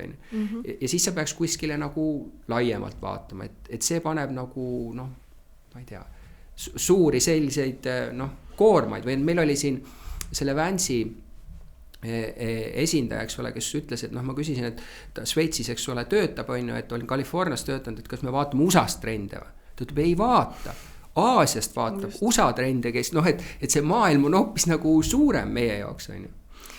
Täna ongi see, et kui sa vaatad poliitilist pilti, siis ega siin ongi praegu väga selge nii-öelda Lääne ja Aasia tegelikult kokkupõrge tulemas. Nüüd küsimus ongi, et kuidas see kokkupõrge lõppeb. Et kas siis Hiina või USA ja kuidas see mõjutab siis ka meie regiooni siin tervikuna. Et kindlasti kui ma nüüd nii-öelda turundaja kommunikatsiooni inimesena nagu tulevikku peaksin nagu vaatama või kuidas nagu siit selles ajahetkes, kus ettenähtavus sisuliselt on puudu. Kuna ma täna töötan energiasektoris, siis võid arvata, mis siin on toimunud juba paar aastat. Ja kuidas sellises valdkonnas neid investeeringuid teha, kuidas lojaalset klienti üldse endaga nii-öelda kõnelema panna või dialoogi teda tuua ja kuidas seda klienti harida, et ta teeks ise ka teadlikumaid valikuid. Sest kui täna meie klient valib 1-2 sendi järgi endale näiteks energiapartneri, siis minul tekib küsimus, et mis on jäänud meil tegemata, et see klient ei vaataks ainult logo, vaid vaataks selle logo taga ka väärtusahelat või väärtusruumi, mida see ettevõte siia Eesti riiki tagasi toob. See on suurem küsimus selles mõttes, et vaata, kui me jällegi peegeldame teistesse valdkondadesse, et võta toiduained, on ju, et seal on klassikaliselt üle 50% kogu käibest müüdud läbi hinnaalanduste. Ja see on nagu, tundub, et mis toimub, eks ole. Just. Ja on osades toiduainete valdkondades, kus on jätkuvalt üle 80%, et me justkui ehitame brändi, kõik peaks olema, aga tegelikult ikka valitakse hinna järgi, on ju. Et see nagu nagu hind ju on ka üks turunduse komponent, eks ole, ja see on psühholoogiline, et me teame seda, et hinnal on olemas, eks ole, see põranda hind, mis on see tootmishind, mida võib ka alati, eks ole, optimeerida, on ju. Aga see ülemine ots tegelikult, et seda ei ole. See on psühholoogiline, see on, kuidas inimene on nagu mõus maksma. Ja siis seal vahepeal toimub õudne tegelemine, eks ole, ja seda tegelikult konkurendid omavahel panevad inimese jaoks paika, eks ole. Ja see ongi see probleem, et kuna konkurents on suur, siis tambitakse sinna põranda poole ja siis inimene teeb seal selle otsuse, et miks mitte ma saan. Ja ma olen suga nagu nõus, et tegelikult peaks nagu suutma inimestele selgeks justkui tegema, et igasugune otsus on mingi tagajärjega. Ja kui me tuleme sul hinnas alla, siis me ei saa mingeid muid asju teha, mis oleks võib-olla su elukeskkonna jaoks nagu vajalikumad, ka pikas perspektiivis. Et selles õppe osas ma olen nõus. Aga nüüd, kui ennem, kui me Alexelani jõuame, sul oli kaitseinvesteeringute osa ära ja siis sa läksid veel kuhugile vahepeal või mitte? Ei, nüüd liikusin. Tulid Alexelani? Ei, ikkagi. Ennem kaitseinvesteeringute keskust ma olin veel võrdõigus voliniku juures töötasin, kus ma vedasin sellist rahvusvahelist projekti nagu breiki ja see siis sidus ära nii-öelda erinevad riigid Euroopas ja selle idee oli siis see, et neid inimgruppe, kes on täna nõrgemas positsioonis, et me räägime siin puuetega inimesed, vanuseline nii-öelda tööturult välja lükkamine või siis keeleline, usuline, mingi muu erisus, mis teda nagu inimmassist nagu eristab, et see justkui nõrgendab tema positsiooni riigis üleüldiselt. Ja siis me selle nii-öelda Euroopa siis rahastatud projekti puhul üritasime siis kuidagi teistmoodi tuua üleriigiliselt teemana Euroopas eetrisse, et sõbrad, et puuetega inimesed, usulised erisused, rahvuslikud, etnilised, kõik muud need erisused ei saa olla määrav, et me paneme inimese mingisugusesse eeldatavasse kasti. Ehk me räägime siin diskrimineerimisest, ebavõrdsest kohtlamisest. On ju. Ja me tegime selle peale nii-öelda teleseriaali noortele. Miks mitte? Ja see oli siis Euroopas tegelikult ülikõva hitt ja ka Eestis. Ja seda on Euroopas senini, tänini veel tuuakse näiteks, et kui hea mõte ja kui hästi tegelikult see sõnum kohale läks, et toona, kui me seda projekti tegime, siis oligi see, et issand jumal, et kuidas nalja teha üldse sellisel teemal, et kas te olete hulluks läinud, et sellistel teemadel me nalja ei tee, sellest räägitakse tõsiselt, et te teete sellest asjast nagu veel omakorda võimendate probleemi. Ja siis oli ka hästi tükk tegemist, et selgitada, et ei, meile tundub, et just see, et me seda vaatame hoopis teistmoodi, on see, mis sellele teemale tegelikult päriselt selle sügava sisu ja selle rõhuasetuse ja fooni toob. Ja võtsime selle riski, tegime ja see õnnestus. See, võib ka juhtuda, et ei õnnestu, aga jälle, taaskord, võtsime riski, tegime ära ja õnnestus. See on huvitav, et sa oled nagu hästi erinevaid pooli nagu ka tööelus proovinud, et sa oled proovinud eraettevõtluses, nüüd sa oled ka eraettevõtluses tagasi. Sa oled olnud, vaata, ülikool on selline nagu vahepeal institutsioon, ta ei ole päris riiklik, ta on nagu ikkagi ju eraldiseisev, omaette nagu tegutsev, aga päris suurte riiklike toetustega, eks ole, ja nii edasi. Kaitse, puhas riik, eks ole, on ju, jah? Ja siis see volinik on ka põhimõtteliselt ju riiklik institutsioon oma nagu projektide ja rahadega, on ju. Kuidas sa neid nagu erinevaid keskkondi kirjeldad? Ma olin veel ühes kohas. Nii. Tallinna Vesi, börsiettevõte.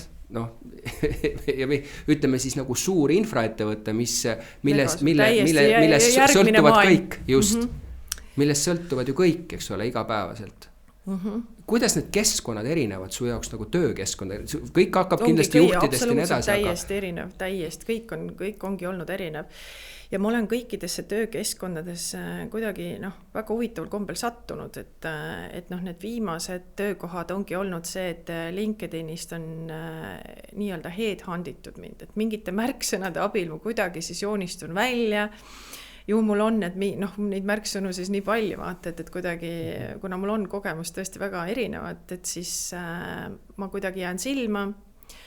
Ja siis on mul alati see nagu tunne, et ma tunde põhjalt, et kuna pakkumisi tehakse ikkagi palju, et siis kui tunne on õige, hetk on õige, siis ma olen valmis ära kuulama. Ja kui ma ära kuulamise hetkel tunnen, et midagi mind raivis, mingi asi on see, mis on täpselt see minu nagu arengu nagu selline oluline punkt, et ma tahan veel seda näiteks oma elus ära proovida või kogeda, siis ma lähen ja kuulan. Ja siis ma tunnetan, kas see keskkond on minu jaoks nagu see õige koht või mitte. Et noh, ütleme siis, et ma ei hakka nagu kõiki ja ma isegi ei taha, et sa ütled konkreetse koha poolt, aga see, et kas on riiklik positsioon, on eraettevõtte või on siis see vahepealne, et kuidas sa kirjeldad, mis omadused peaksid nagu inimesel olema, et ta sobib ühte kohta, jätame selle, et igal pool on juhtkonnad erinevad, et ta sobib ühte korda paremini kui teise kohta, et kas sul on tunnetus tekkinud, kas seal on mingit erisust või? No ma ei saa öelda, et ma kuhugi kohta ei oleks nagu sobinud. Ma sobitun nii eraettevõtlusesse kui avaliku sektorisse ja miks, sest mul ei ole mingisuguse selliseid ulmelisi ootusi, et ma nagu kuna ma nagu tean, et mis teemad kuskil on valusad või mis protsessid näiteks on nõrgemad, mis on mingis valdkonnas või siis sektoris siis nii-öelda just need tugevad osad on ja siis ma suudan nagu seda kombineerida enda jaoks nagu mõtestatud mingisuguseks eesmärgiks. Et alati, kui ma lähen kuhugi tööle, mul peab endal tekkima visioon, kuhu ma tahan liikuda või missugust potentsiaali ma ise näen ja kui mul see tekib, siis mul tekib kohe sisemine drive ja ma võingi kohe viia mingid muutusi ellu nii edasi, mind ei takista keskkonnas olevad häiringud nii-öelda. Et see, mis mind nagu ümbritseb, see kõik mind nii palju oluliselt ei mõjuta, sest ma tean, ma ajan oma asja ja ma alati tõmban teised kaasa. Et see...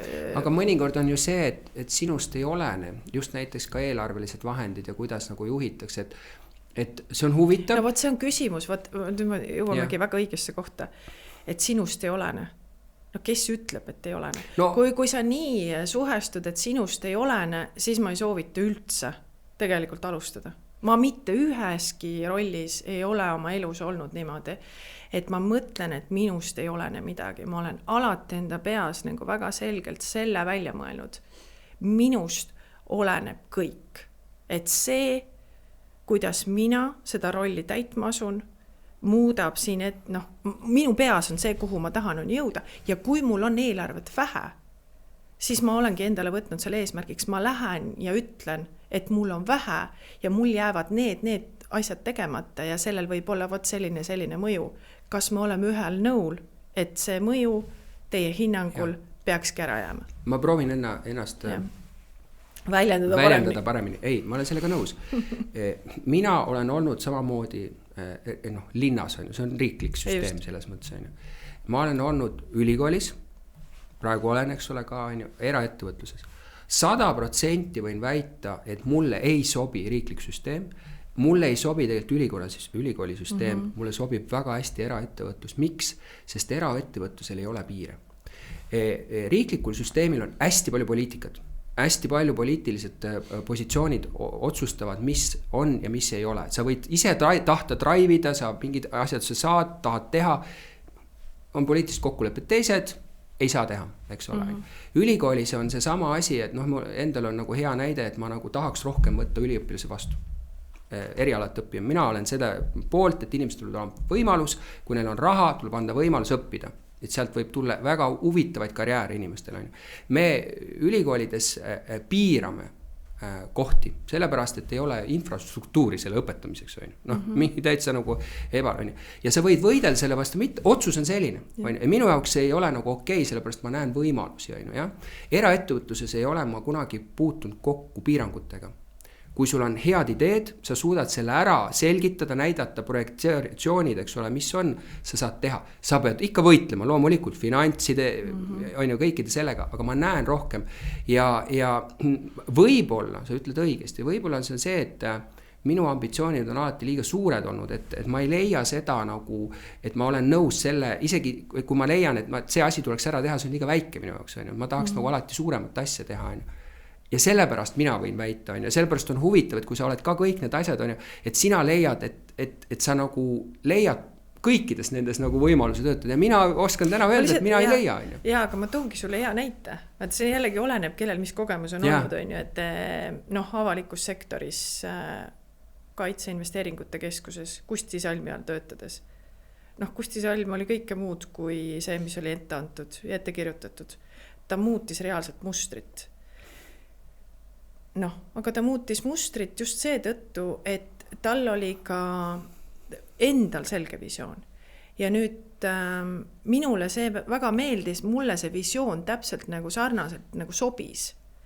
Ja ma leidsin ka enda jaoks sealt nagu need elemendid, mida peab ära tegema ja kuidas ma saan teda toetada, et see nii-öelda ka välja jõuaks nii-öelda väga tugevalt ja väga mõjusalt see sisu, mis tema sees oli. See muutus, mis ta tegi selle ära. Ta väga tugevalt ju tegelikult juhtis.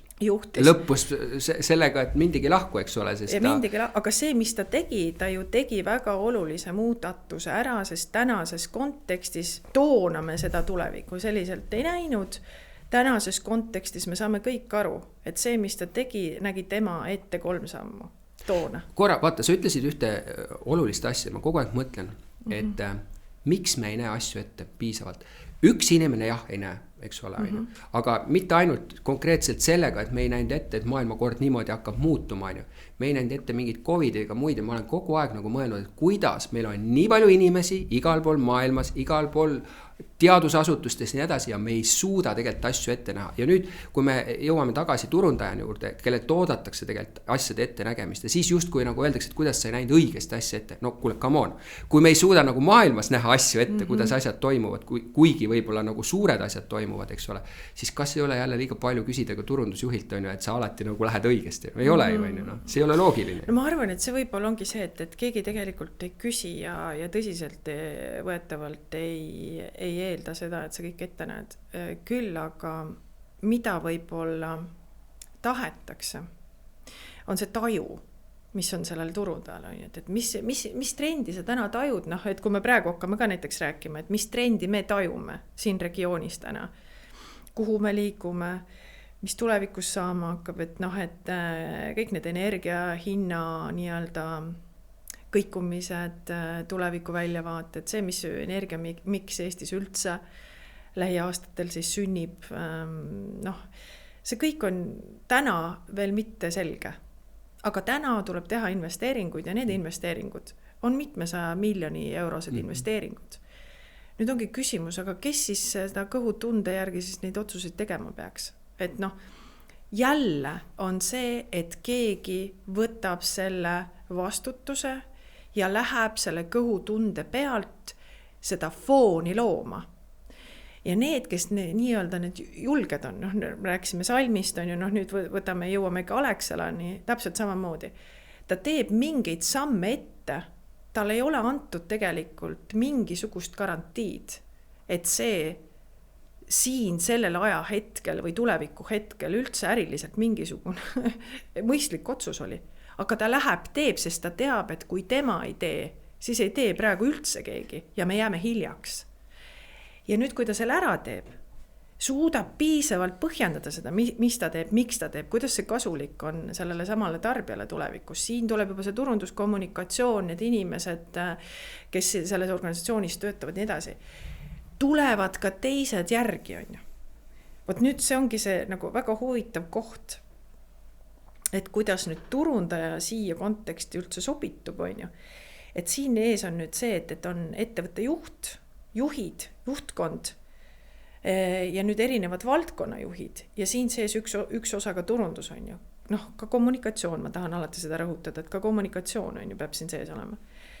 Ja kuidas ta nüüd ka tema aitab seda viimast tõuget teha ja kui see samm on astutud, et ta aitab sellel sammul siis olla õige, ta teeb omalt poolt nüüd selle nii-öelda fooni või keskkonna loob nagu ära, mida on võimalik tema pädevuse professiooni pealt siis teha. Et see kõik ongi selline koostöö osa, mis peab kokku lihtsalt mängima. Et eriti tänases kontekstis, julgeoleku kontekstis ja majanduskontekstis, me ei saa seda kindlustunnet täna ümbritsevast keskkonnast, ei saa. Meil ei ole kuhugi täna toetuda. Nüüd ongi küsimus, millele siis toetuda? Ja toetuda saab ainult iseenda kogemusele, pädevusele ja sellele samale kõhutundele või sellele ka mingis mõttes empaatiavõimele. see on see mingi tunne su sees, mis on õige. Noh, seda jälle ükski finantssektori esindaja ei taha üldse kuulda, No, et me räägime mingist kõhutundest, aga tegelikult me räägime sellest samast kogemuste nagu baasist, eks ole, ja sellest, kuidas me erinevaid kogemusi oleme siis nagu rakendanud ja me ei ole üksi, me oleme meeskonnal, eks ole, sellest osast nagu räägitakse, on ju.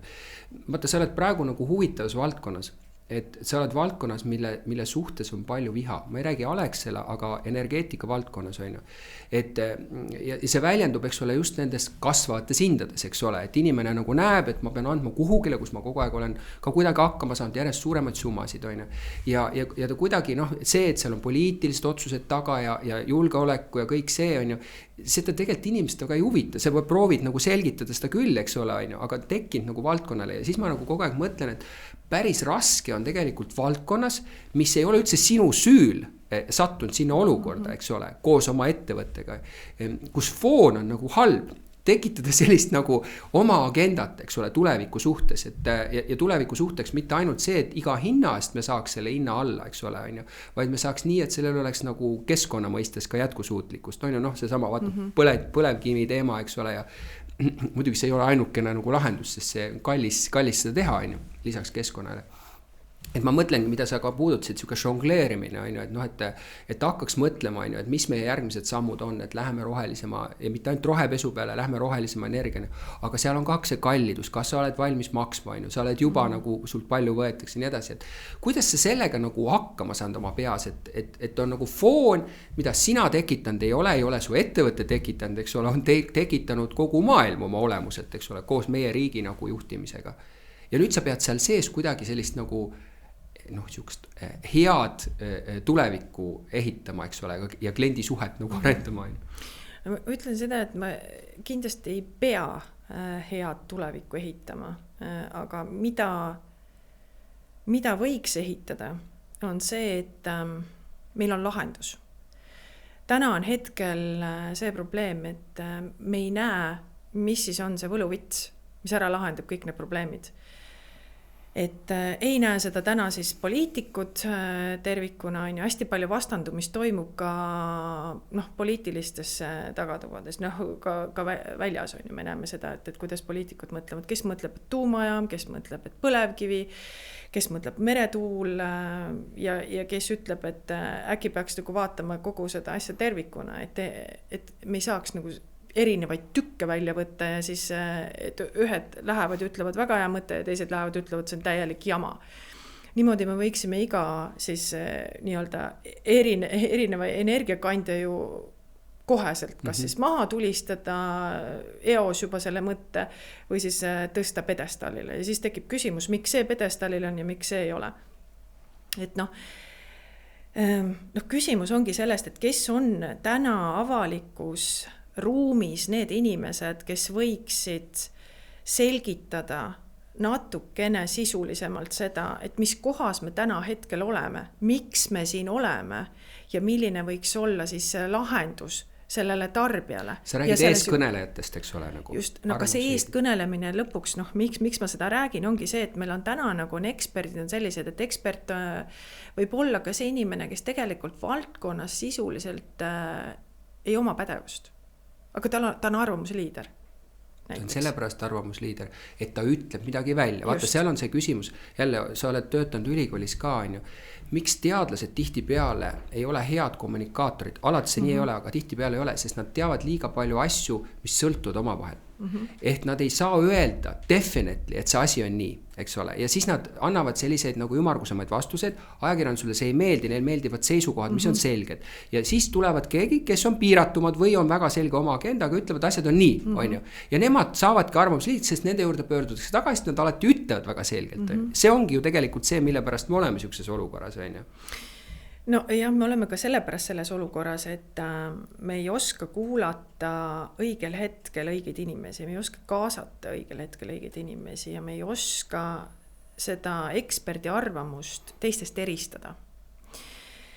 Ja täna ma loodangi seda, et riik proovib nüüd, me saime selle meretuuleparkidega väga selgelt, väga tugev õppetunni, et mis läks valesti, et miks ei olnud mõistlik seda teemat sellisel kujul proovida siis läbi suruda, ma julgen öelda, et läbi suruda, et pigem oleks olnud mõistlik nagu kuidagi lahendada seda teemat niimoodi, et me kaasame nii Eestist kui väljast eksperte, kes annavad endapoolse hinnangu erinevatele siis mudelitele, energiamiksile siis Eestis on ju.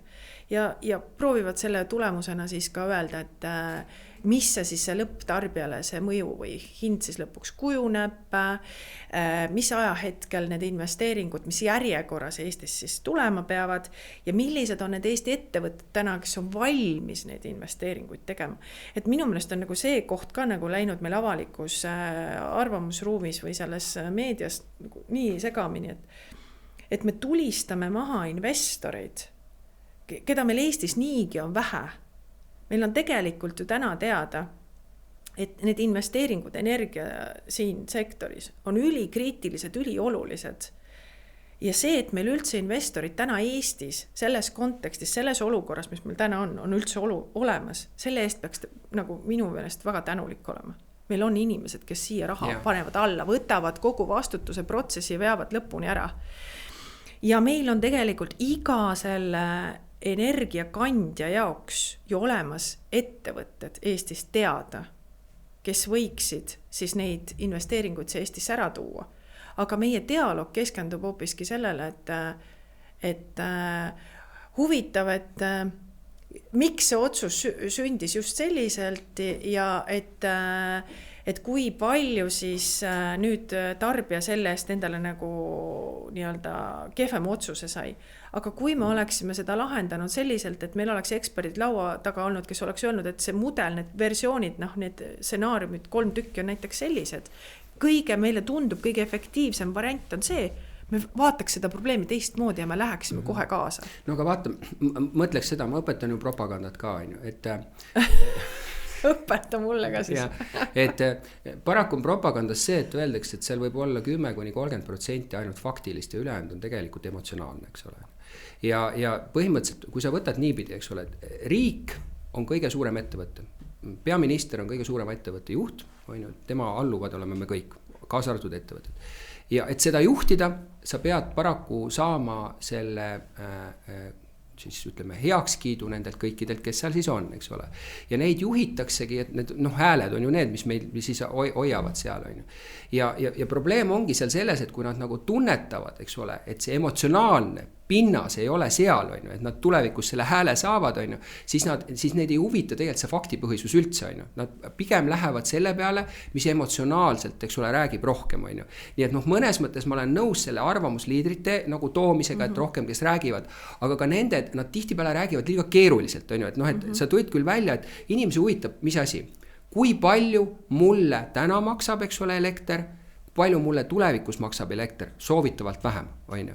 Ja teiseks huvitab see, et keegi ei saaks rikkaks selle protsessiga, eks ole. Vaat see on see niisugune nagu eestlaste värk, et teine eestlane ei tohiks minust paremini elada, on ju. Et see on nagu omaette probleem, on ju. Et see, et sa ütled, et keegi on võtnud teie eest riskid, ka kohalikud ja kohalik äri on 100% parem kui välisäri. Miks? Sellepärast kohalik on ka hiljem kohalik, on ju. Vaata, miks on alati see, et kui tehased ostetakse ära, kaovad ära kõik lokaalsed sponsorlused. Nad ei tunne seda, neil ei ole hommikul vaja minna, vaadata nendel samadele inimestele otsa, on ju, et tegelikult ikkagi see välisinvesteering on vajalik, on ju, aga kohalik investeering on pikaajaliselt veel parem, on ju, et selles mõttes ma olen suga nagu 100% nagu nõus, on ju. Et me oleme mõnes mõttes sellises propagandistlikus olukorras, on ju, ja seal tihti peale selline nagu terve mõistus ei viigi mitte kuskile, et me peame suutma kuidagi ohjeldada seda, et see üldine nagu konsensus rahva seas, vaata miks ma räägin sellest nagu negatiivsest voost, see negatiivne voog tuleb saada maha, eks ole, on ju, et kuidagi tekib see nagu dialoogi võimalus, kuigi propagandist dialoog ei ole hea asi, aga põhimõtteliselt nagu ütleme, et siis sellise nagu kommunikatsiooni võimalus, et inimene saab aru, tehes seda, nagu sa ise ütlesid väga hästi, nagu, et mis su ettevõte, et sa oled lahendus. siis mina pakun lahenduse, sest propaganda, võtta, tegelikult ju propaganda on üks reklaami alamliik, eks ole, on täpselt samamoodi, me muudame meelsust ja me muudame käitumist, on ju, me tahame kuidagi, et inimesed teistmoodi käituvad, eks ole, on ju, et nad annavad, ma ei tea, siis oma heakskiidu sellistele erakondadele, kes viivad sellist energiapoliitikat ja nii edasi, on ju. Ja see on niisugune pikk ahel, see ei toimu üleöö, eks ole, et see meelsuse muutmine on ka nagu pikk, on ju. Ja see on probleem, sest vaata on nüüd paralleelselt, nagu sa ütlesid algul, ka energeetikas on palju alamhuve.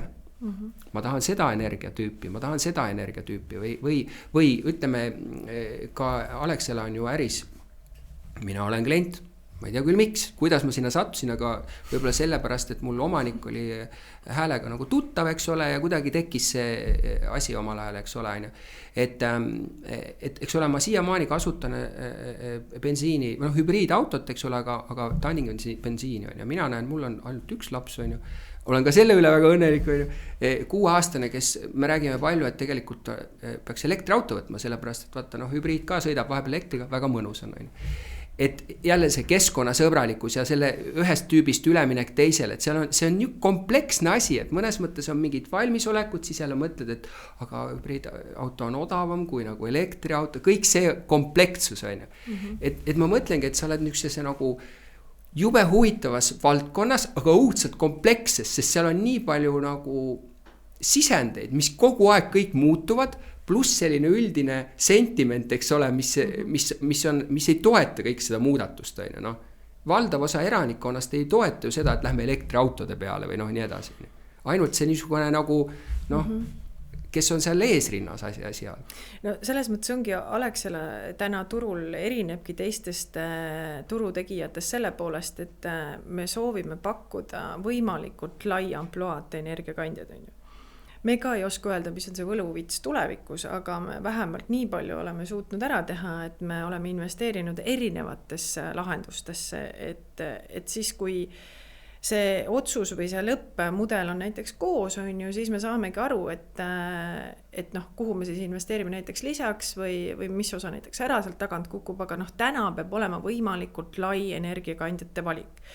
Ja seda mitte ainult sellepärast, et oleks kuidagi rohe ja jätkusuutlik kogu see valdkond, vaid siin on vaja nüüd mõelda ka seda, et mis see julgeoleku kontekst on ju. Et sul üldse on seda, eks ole. Just, et panna nüüd, et kui me küsime nüüd seda, et kuidas tarbija panna mõtlema täna sisulisemalt ja mitte emotsionaalselt, siis esimene asi peaks ikkagi olema emotsioon, mis teda nüüd paneb mõtlema siis teistmoodi.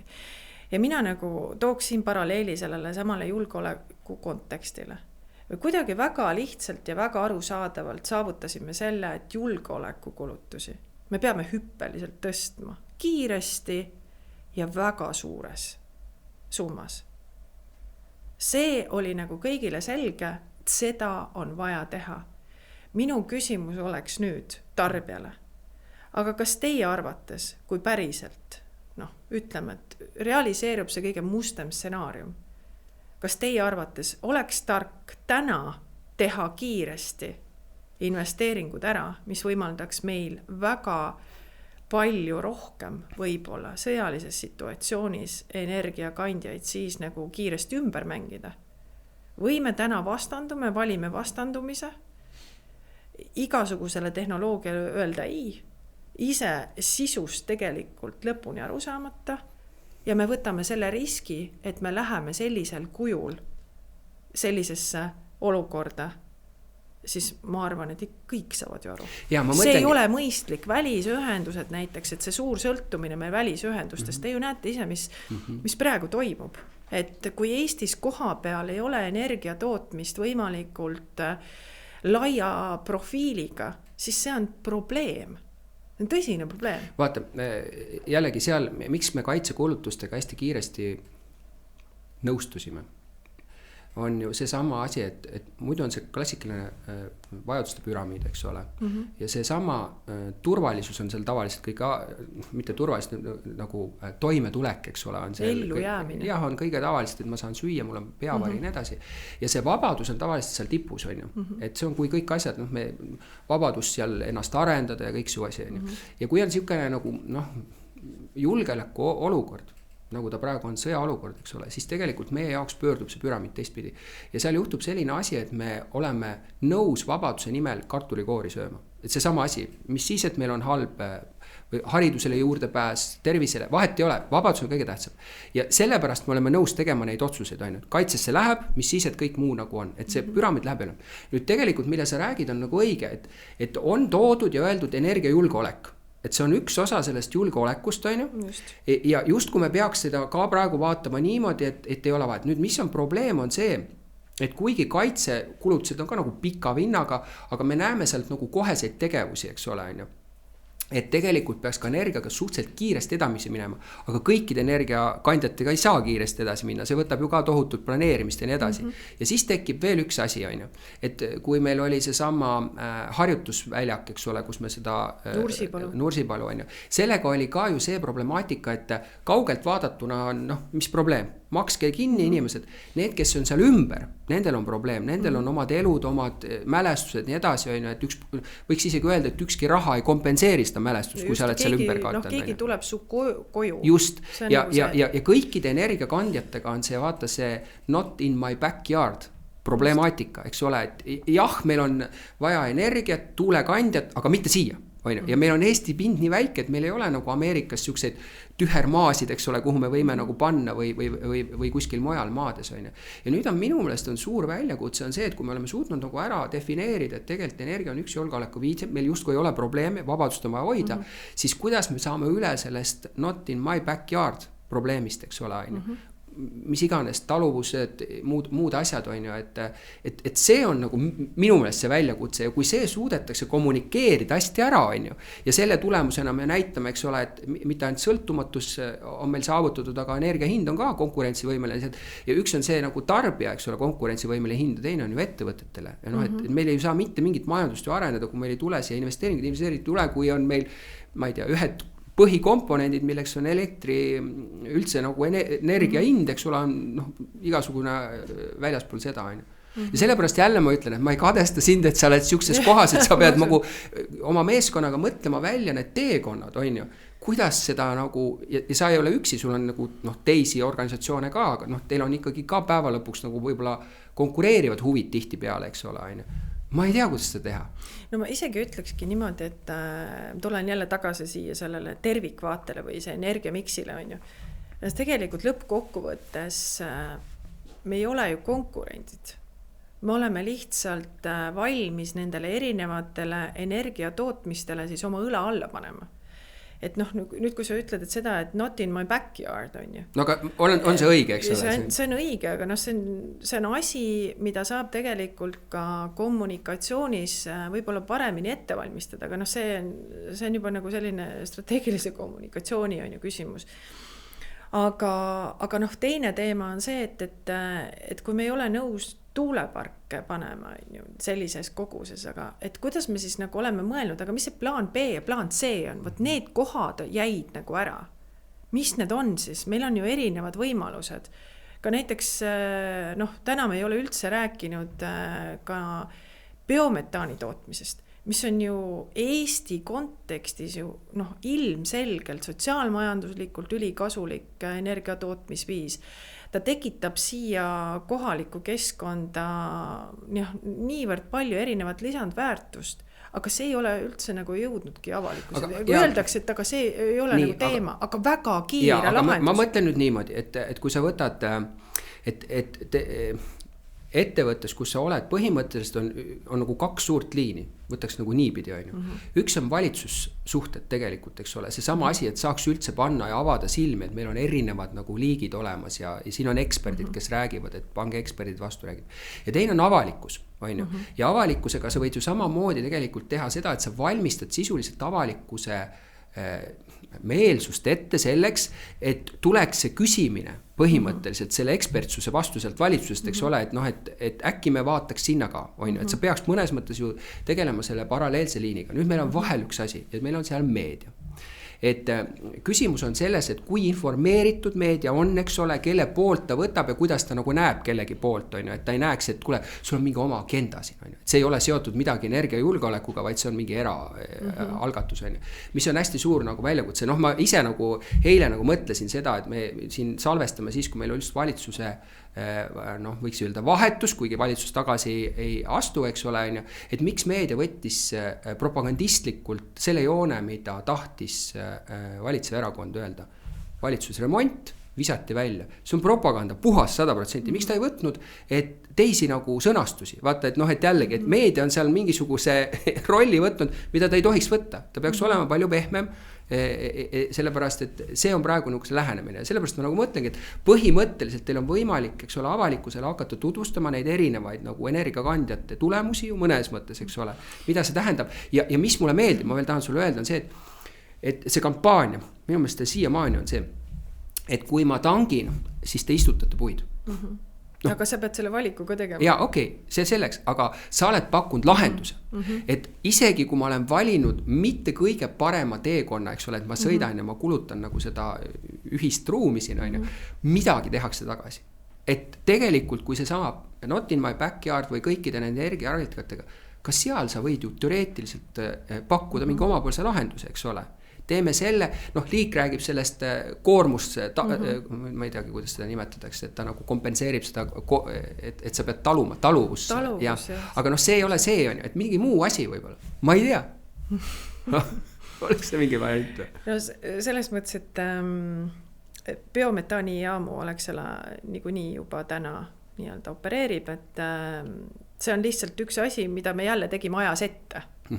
See, nagu, sellel hetkel, kui me neid investeeringuid tegime, siis noh, ei olnud nagu üldse see teema, aga täna me näeme, et noh, et üks töötav asi on turul juba olemas, me saame nagu näidata lihtsalt oma kogemuse pealt, et see töötab, sellel on väga oluline lisandväärtus, tõenäoliselt oleks mõistlik laiendada ja kiiresti, kuna seda on võimalik ka kiiresti nii-öelda üles panna. Nüüd teine teema, tuulikud. Noh, me ei saa ju üle ka ümber, et tuulikud võiks ikkagi olla selles miksis, on ju, noh, aga seda kindlasti peaksid nüüd analüüsima need inimesed, kellel on see valdkonna pädevus. Need inimesed peavad rääkima ja need inimesed peavad analüüsima ja see peab olema andmepõhine, see järeldus, mis sealt välja tuleb. Ja need peavad olema erinevad mudelid, et ka laiem avalikkus saaks aru, millised on need variandid ja mõjud. Nüüd räägime, millest me ei ole ka tegelikult saanud sisulisemalt ja põhjalikumalt rääkida, on nüüd siis see, et meil on need salvesti. Noh, me teame seda, et nüüd on järsku kõigile kohale jõudnud, et oi, et aga ilma salvestuseta ei saa üldse väga pikalt seda mudelit kokku jooksutada, et nii, et aga järsku me ei saanud nagu aru sellest, et akupargid ja vesisalvesti, et need on tehnoloogiliselt täiesti erinevad asjad, täiesti erinevad funktsiooni kandvad asjad. Ja nüüd, kuidas see erisus või see avalik nii-öelda teadmine või pädevus sellest väga lihtsalt ja selgelt kohale viia, kui sellest on ka väga palju räägitud, aga on mingid inimesed, kes ei taha midagi sellest kuulda ja kes on ka väga kõvahäälsed näiteks. Et kui sa nagu tajud, et siin on mingid riskid, et kui ma selle ühe lasuga, mis mul on näiteks, on ju, ma lihtsalt toon üks paralleeli, et mul on üks lask ja kui ma selle lasu teen valel ajahetkel, siis ma võin tegelikult sellega ära rikkuda mingis mõttes Eesti võib-olla energiajulgeoleku või tuleviku kontekstis mingi väga olulise osa. Ja nüüd see vastutus, nüüd me jõuame selleni, et mis on see roll ja vastutus ka nüüd meie valdkonnas. See kontekst siia juurde panna, see teeb selle asja nagu veel eriti huvitavaks. Et väga paljud ei ole tegelikult valmis selliseid vastutusi ja sellist koormat võtma, et pärast kunagi sa ju elad selle mõttega edasi. Et kuidas sa siis oma rollis käitusid sellel hetkel, on ju. Et väga selge on see, et mida me Alexelas püüame täna teha, et me kindlasti ei soovi energeetika ja seda probleemi, mis meil täna on, kuidagi poliitiliseks jätta. see küsimus on palju laiem kui Eesti poliitika, kui see, et kas me valime meretuuleparke või me ei vali meretuuleparke. Me peame täna aru saama, mis on see tuleviku lahendus, millesse me peame täna kohe juba eile oleks pidanud investeerima kiiresti, sest ta on lihtsalt nii olulise mõjuga kõikides nendes erinevates valdkondades, küsimustes ja seesama julgeoleku kontekst on ju. Iga samm, mis me viivitame, võib olla meile väga olulise tagajärjega. Aga iseenesest on jällegi see, et sa tegelikult ei pääse sellest poliitilisest sidusgrupist, on ju, see lihtsalt nii palju mõjutab sind, on ju. Aga ma küsin siit, vaata, turonduses mõttes see, et palju nagu see viimane 10 aasta olnud, et just kui ettevõte peaks poliitiliselt võtma nagu mingisuguseid seisukohti mingite asjade kohta, on ju. Mis su tänane seisukoht on? Nüüd on jälle trend teistpidine, et ei peaks enam. Aga et kui küsitakse, pöördutakse tegevjuhi poole, pöördutakse kommunikatsiooniga, mis te arvate sellest asjast, on ju? Kas te püsite nagu oma energeetika raames, ei lähe üldse arvama, mis on kõik vastu väljaspoole seda, kas te sellisel juhul arvate midagi, kui on energeetika raames või kuidas sa teed selle piiri endale?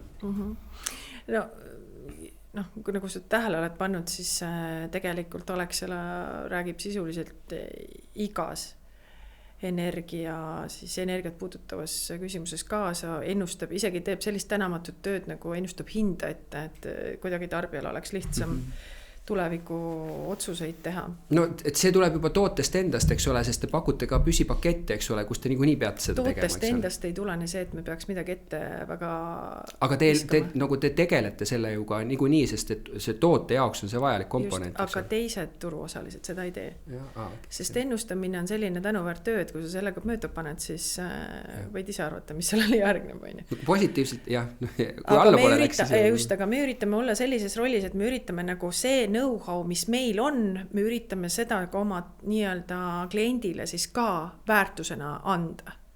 Sa proovid ikkagi nagu informeerida ja harida siis ikkagi just, klienti. Ja miks me seda teeme, me võtame ka selle riski, et me ei pruugi olla täpsed ja kindlasti ei olegi täpsed, meil ei ole klaaskuuli, aga me nagu enda seda nii-öelda pädevuse või kogemuse pinnalt tehtavat ennustust siis üritame jagada laiemalt. Nii.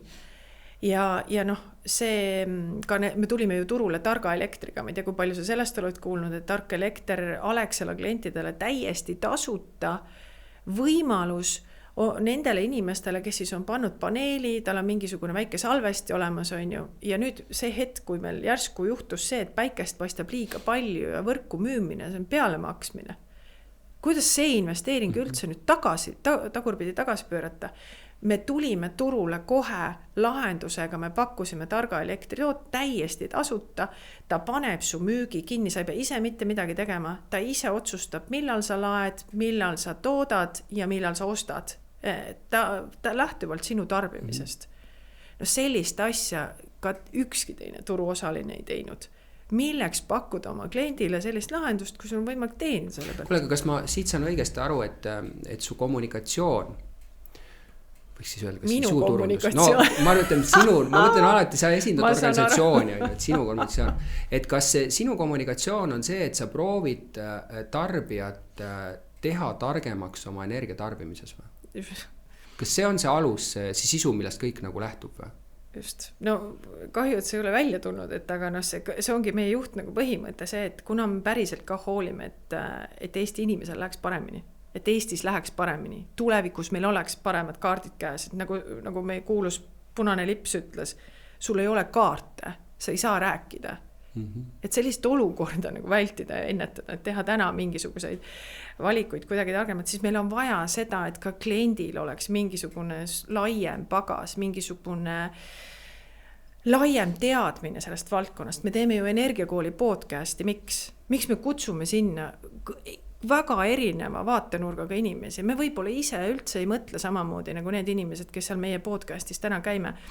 Aga me üritame seda dialoogi, seda konteksti laiemaks tõmmata, et meie oma inimesed oskavad nõuda paremini, oskavad ette valmistada paremini.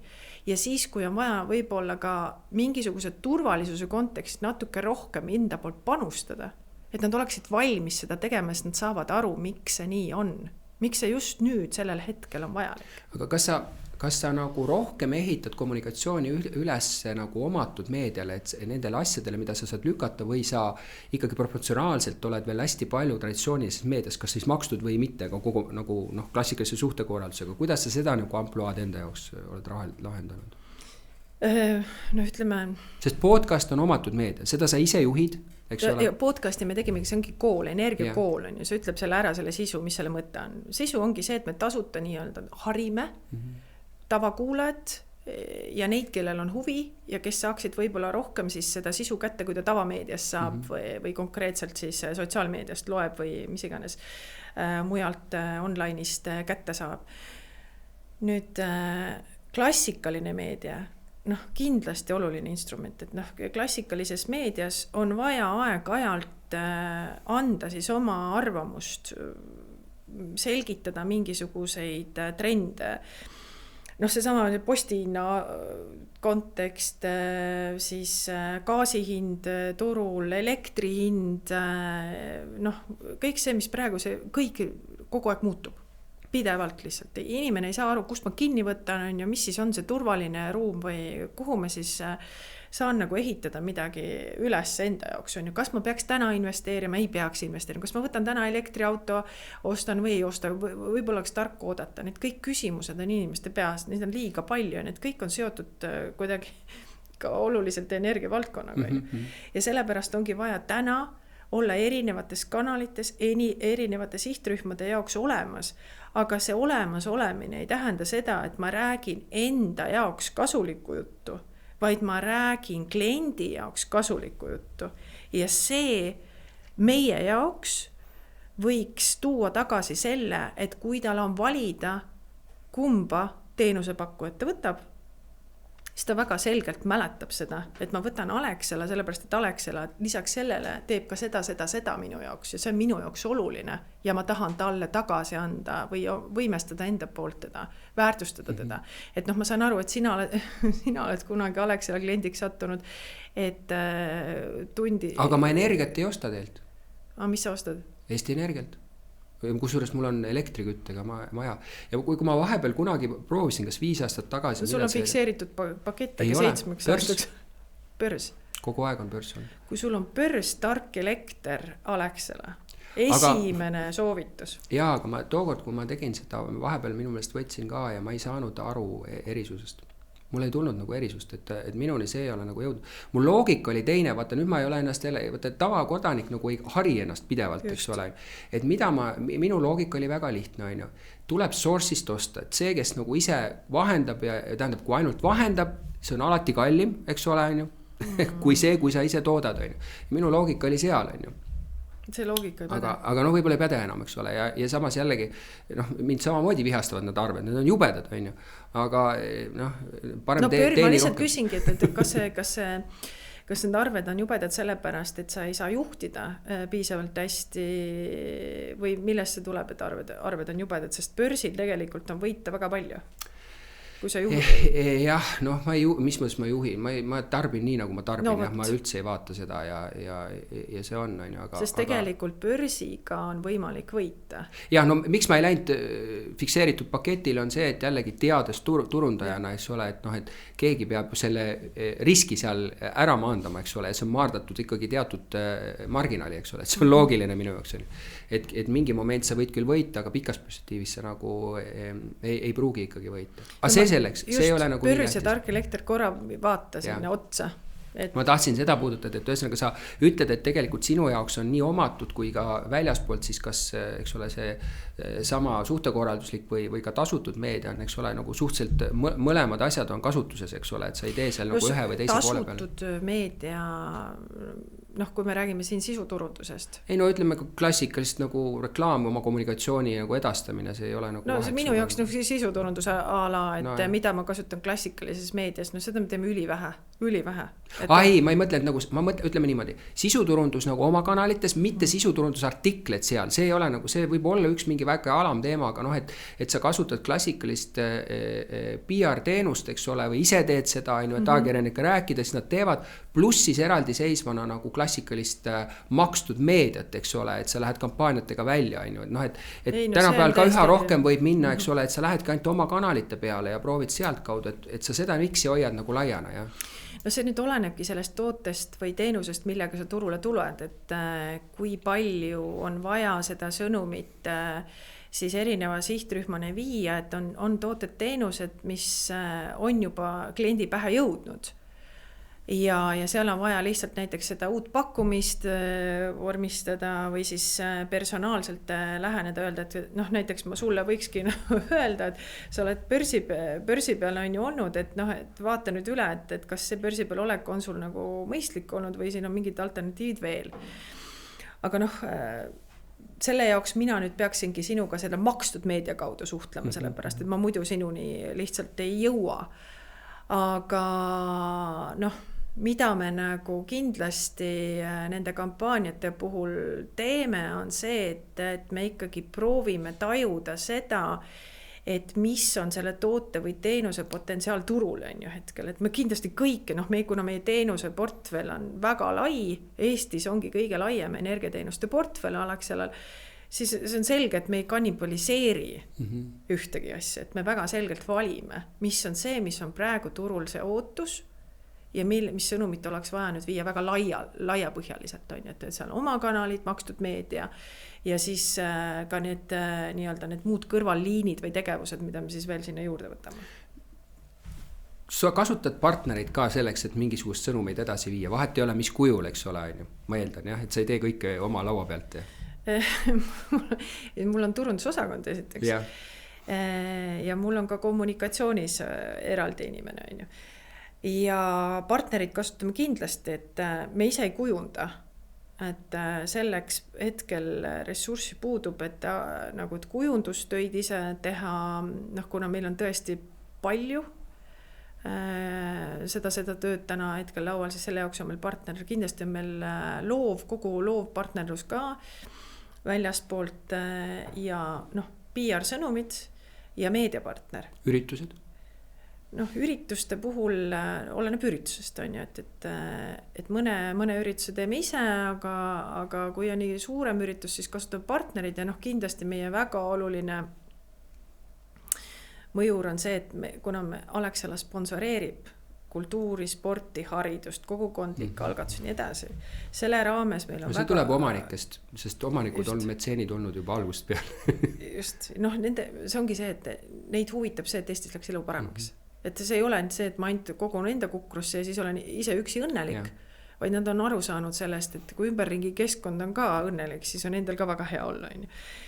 Et selle raames meil on hästi palju koostöö nii-öelda projekte ja nende projekti raames on ka üritused, kuhu me siis tegelikult toome sisse nüüd ka meie koostööpartnerid, kliendid ja me proovime seda hüve nüüd laiendada enda nii-öelda kitsast ringist väljapoole. Mida sa partnerite puhul, võib-olla jätame need sponsoreerimisprojektid nagu kõrvale, aga et no võib ka võib-olla vaadata, et mida sa partnerite puhul kõige rohkem hindad, kui sa nagu vaatad?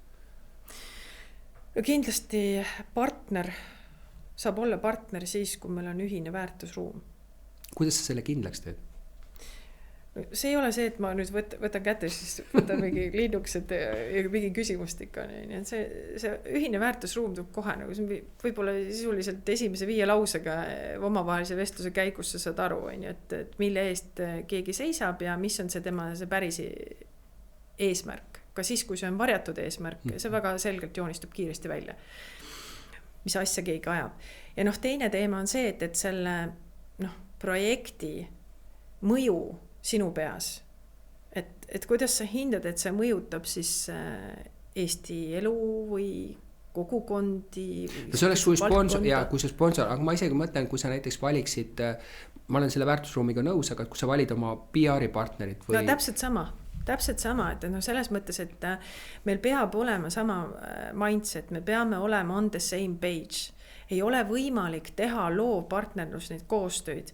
Sa ju ei lase loovpartneril kõike nullist ise üles ehitada või mõelda.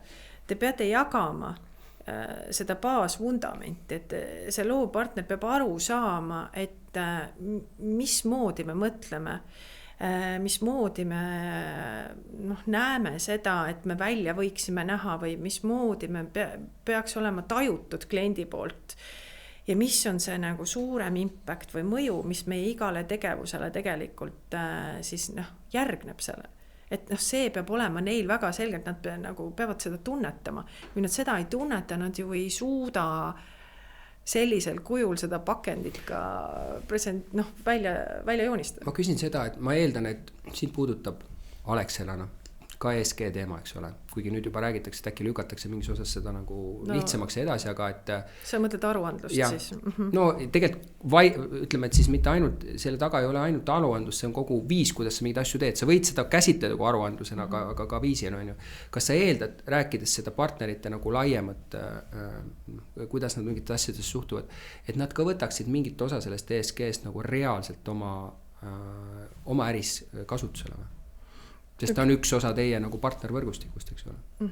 No kui sa mõtled, et meie partnervõrgustikus täna ESG-st mõni partner veel kuulnud ei ole või selle järgi ei tegutseks, sellist asja ei ole olema. Et see on nagu sinu jaoks, nad peavad olema, eks ole. Ei, no, ka nende jaoks nad ei saaks tegutseda, see ei oleks siis nagu pikk jooks, et see ei oleks jätkusuutlik. Nüüd, kui me räägime sellest, et see ESG aruandlus printsiibis ei lähe nii keeruliseks, et see, mis nüüd nii-öelda lükatakse edasi, on see, et millise suurusega ettevõtted ikkagi siin alla nüüd kvalifitseeruvad. Tõenäoliselt meie ettevõtte siis selles esimeses rehas kukub välja, et me ei peaks nii detailideni seda aruandlust tegema, aga meie oleme selleks juba kogu valmisoleku ju teinud. Ja pluss teil on välisfinantseerijad, kes suure tõenusega ikkagi ootavad seda aruandlust sellisel kujul, nagu ta on. Ja teisiti meie grupp, eks ole, grupp on ju kohustatud sellisel juhul seda tegema ja selle jaoks me peaks ikkagi seda aruandlust ka sellisel kujul nii-öelda aga vaata, sa huvitavalt ütlesid, et ei saaks partnerid tegutseda, kui nad sellest kuulnud ei ole. Et võib-olla nad on kuulnud, aga sa nagu räägid sellest nii iseenesest mõistetavalt, aga väga paljud ikkagi ei tegutse selle järgi, et see on nagu... No meil ei ole sellist partnerid. Vaata, see ongi nüüd see sama... Seda ma küsingi, et sa põhimõtteliselt eeldad, et sellised asjad on tehtud, et see on see nagu see... Vaata, finantssektoris on see compliance hästi suur teema, eks ole, kõik see andmeturvalisus ja kuidas, teil samamoodi, teil on ju tohutu andmestik oma nende... klientidega, eks ole, ja kui see läheb kuidagi, mingit infot läheb jooksma, siis te olete ikka suure jama eest, eks ole. Et see nagu eeldab ka, et partnerid on ka selles osas midagi, eks ole, teinud, et nad nagu, võib-olla nad ei saa seda informatsiooni teiega sellisel kujul, on ju. Aga seal on palju riske, millega, ütleme, ma ei tea, 15-20 aastat tagasi nagu ükski agentuuri pidanud tegelema, see ei olnud üldse teema, eks ole, ja täna nad just peavad. No selles mõttes, et kui me räägime nüüd minu valdkonna partnerlusest, siis seal ei ole ka see nii keeruline, et kindlasti meie partnerid on nii suured, nad on väiksemad tegijad ja selles osas on neil nagu lihtsam. Nüüd, mis puudutab seda võib-olla turvalisust ja IT-julgeoleku konteksti, siis siin on jälle see väärtuspõhised otsused, on ju, et täna on Alexela kindlasti võtnud selle seisukoha, et meil on vaja, on ju, et meil on mingid standardid olemas. Ja see ISO 27001 on praegu nagu see, mida me hakkame tegema. Et see peaks nüüd ära lahendama selle küsimus, et kui kellegil on küsimus, et kas meie kliendi baas on kuskilt kellegile kätte saadav, kui me selle nüüd standardi nii-öelda kätte saame, siis me saame väga selgelt väita, et ma arvan, siin enam küsimus ei ole. Et need ongi need asjad, on ju, et kuidas sa tegutsed või mis valikuid sa teed ja kuhu sa investeerid. Aga selge kindlasti on see, et meie jaoks on oluline see klient. Lõpetuseks ma tahan tehisintellekti kohta küsida. Kas see on su laua peal juba? Osakonna laua peal. Kasutate, partnerid kasutavad, mis hulga, mida te seal kasutate? Ma isegi julgeks niimoodi väita, et turunduse kommunikatsiooni valdkonnas on AI kasutusele võtt paari aasta jooksul eluliselt kriitiline. et ma arvan, et 2 aasta jooksul juhtub selline trend, et need turundajad, kes AI-d täna kasutada ei oska või täna seda ei õpi kasutama, on 2 aasta jooksus kõvasti teistest maas. Ja mida siis meie teeme, on see, et meil on eraldi ka koolitus ja keskendumegi meie siis turundus- ja kommunikatsiooni valdkonda AI-le täiesti meie spetsiifiliselt AI kasutusele võtmise nii-öelda õppele, et must, noh, et selles mõttes me võime selle AI kohta rääkida mida iganes, aga seda on vaja tunda, seda on vaja õppida kasutama. See tööriist tuleb, tahame seda või mitte. Mingit kahtlust sul sellega ei ole? Ei, see, mida ma seal näen, et kui kiiresti mingisugused edasiarendused just meie valdkonna puudutavalt nagu seal järjest kiiremini tulevad seda enam on selge, et see on asi, mida peab teadma, see on asi, kus me peame teadma ka seda, mis on seal kitsaskohad. Ja see on see asi, kus me saame ka nii-öelda enda protsessi tuleviku suunates nagu nii-öelda võib-olla mõtestada juba täna ümber. Et me võib-olla täna vajame ka vähem mingisugust partnerlust, on ju. Ja me saame võib-olla mingeid asju AI-ga protsessi mõttes tõhustada, efektiivsemaks teha, aga see tähendab seda, et meil võib-olla on võimalik partnerlusena hoopis mingit muud lisandväärtust sinna otsa tekitada. Et AI annab selle nüüd vundamendi ja paneb veel esimese korruse, ehitab sulle valmis, aga see 2., 3. ja 4. Nüüd ongi see, et kui kõrgele sa suudad siin selle ehitusega minna. Aga kas sa eeldaks, et partnerid lähevad kaasa sellega samamoodi? Kui me räägime minu valdkonna partneritest, siis jälle ei tea kedagi, kes täna ei oleks nagu tehisintellekti jälginud, vaadanud, uurinud. See, et kas ta oskab seda lõpuni kasutada, see on nagu teine teema. Aga see, et AI siia mängu siseneb, see on juba täna teada. See on selge, aga ma nagu kõrvalt vaatan, et kõik agentuurid ei võta praegu esirindlikult seda kohe kasutusele, et nad nagu ootavad. Võt see sama see elektriauto teema, see on täpselt sama teema. Sa kas oled pioneer ja lähed kaasa turvaruumist välja, see on ju turvaruumist tegelikult välja astumine taaskord. Sa hakkad õppima jälle midagi, mis täiesti uus ja mis tundub, see on ju kogu maailm, mis seal sees on. Et mulle alguses tundus ka, et kuidas ma sinna üldse nagu kuidagi oma käed ümber saan. Aga see ei olegi vajalik. Sul on vaja lihtsalt saada aru, mida sellega on võimalik nagu enda jaoks nagu teha veel lihtsamaks ja kiiremaks. Kui see mõte sul tekib, sa saad aru, et issand, seal on nagu nii palju potentsiaalne, see kõik on nii põnevat, et nii kaua, kuni sul endal on see põnevus säilib, nii kaua nagu, andke tööriistu, vaatame üle nagu. Ja kui ei sobi, lähme edasi, aga see annab jällegi midagi kaasa. See on ilus mõte lõpetuseks, Maria, et aitäh, et sa leidsid aega meiega oma mõtteid jagada, et neid oli palju. Nagu ka see teema on suur teema, et aga mul oli väga huvitav, loodetavasti oli ka vaatajatel, kuulajatel huvitav ja tänan sind, tänan vaatajaid kuulajad, et nad selle episoodi suutsid ka lõpuni vaadata. Ja mina tänan teid selle kutse eest ja ma saan aru, et see kutse tuli selle eest, et Kantar Emori uuringu kohaselt oli siis Alexela top of mind energiaettevõte. No selle aga mitte ainult, eks ole, me ikkagi intervjueerime kõiki valdkonna vastutajaid, eks ole, et just aru saada siis, kuidas me valdkondade vedajatena nendest asjadest mõtleme ja siin me saime jälle väga suure lehviku nendest mõtetest. Kuule, aga väga äge oli, et ma loodan, et sellest oli kellelegi kasu ka. Kindlasti.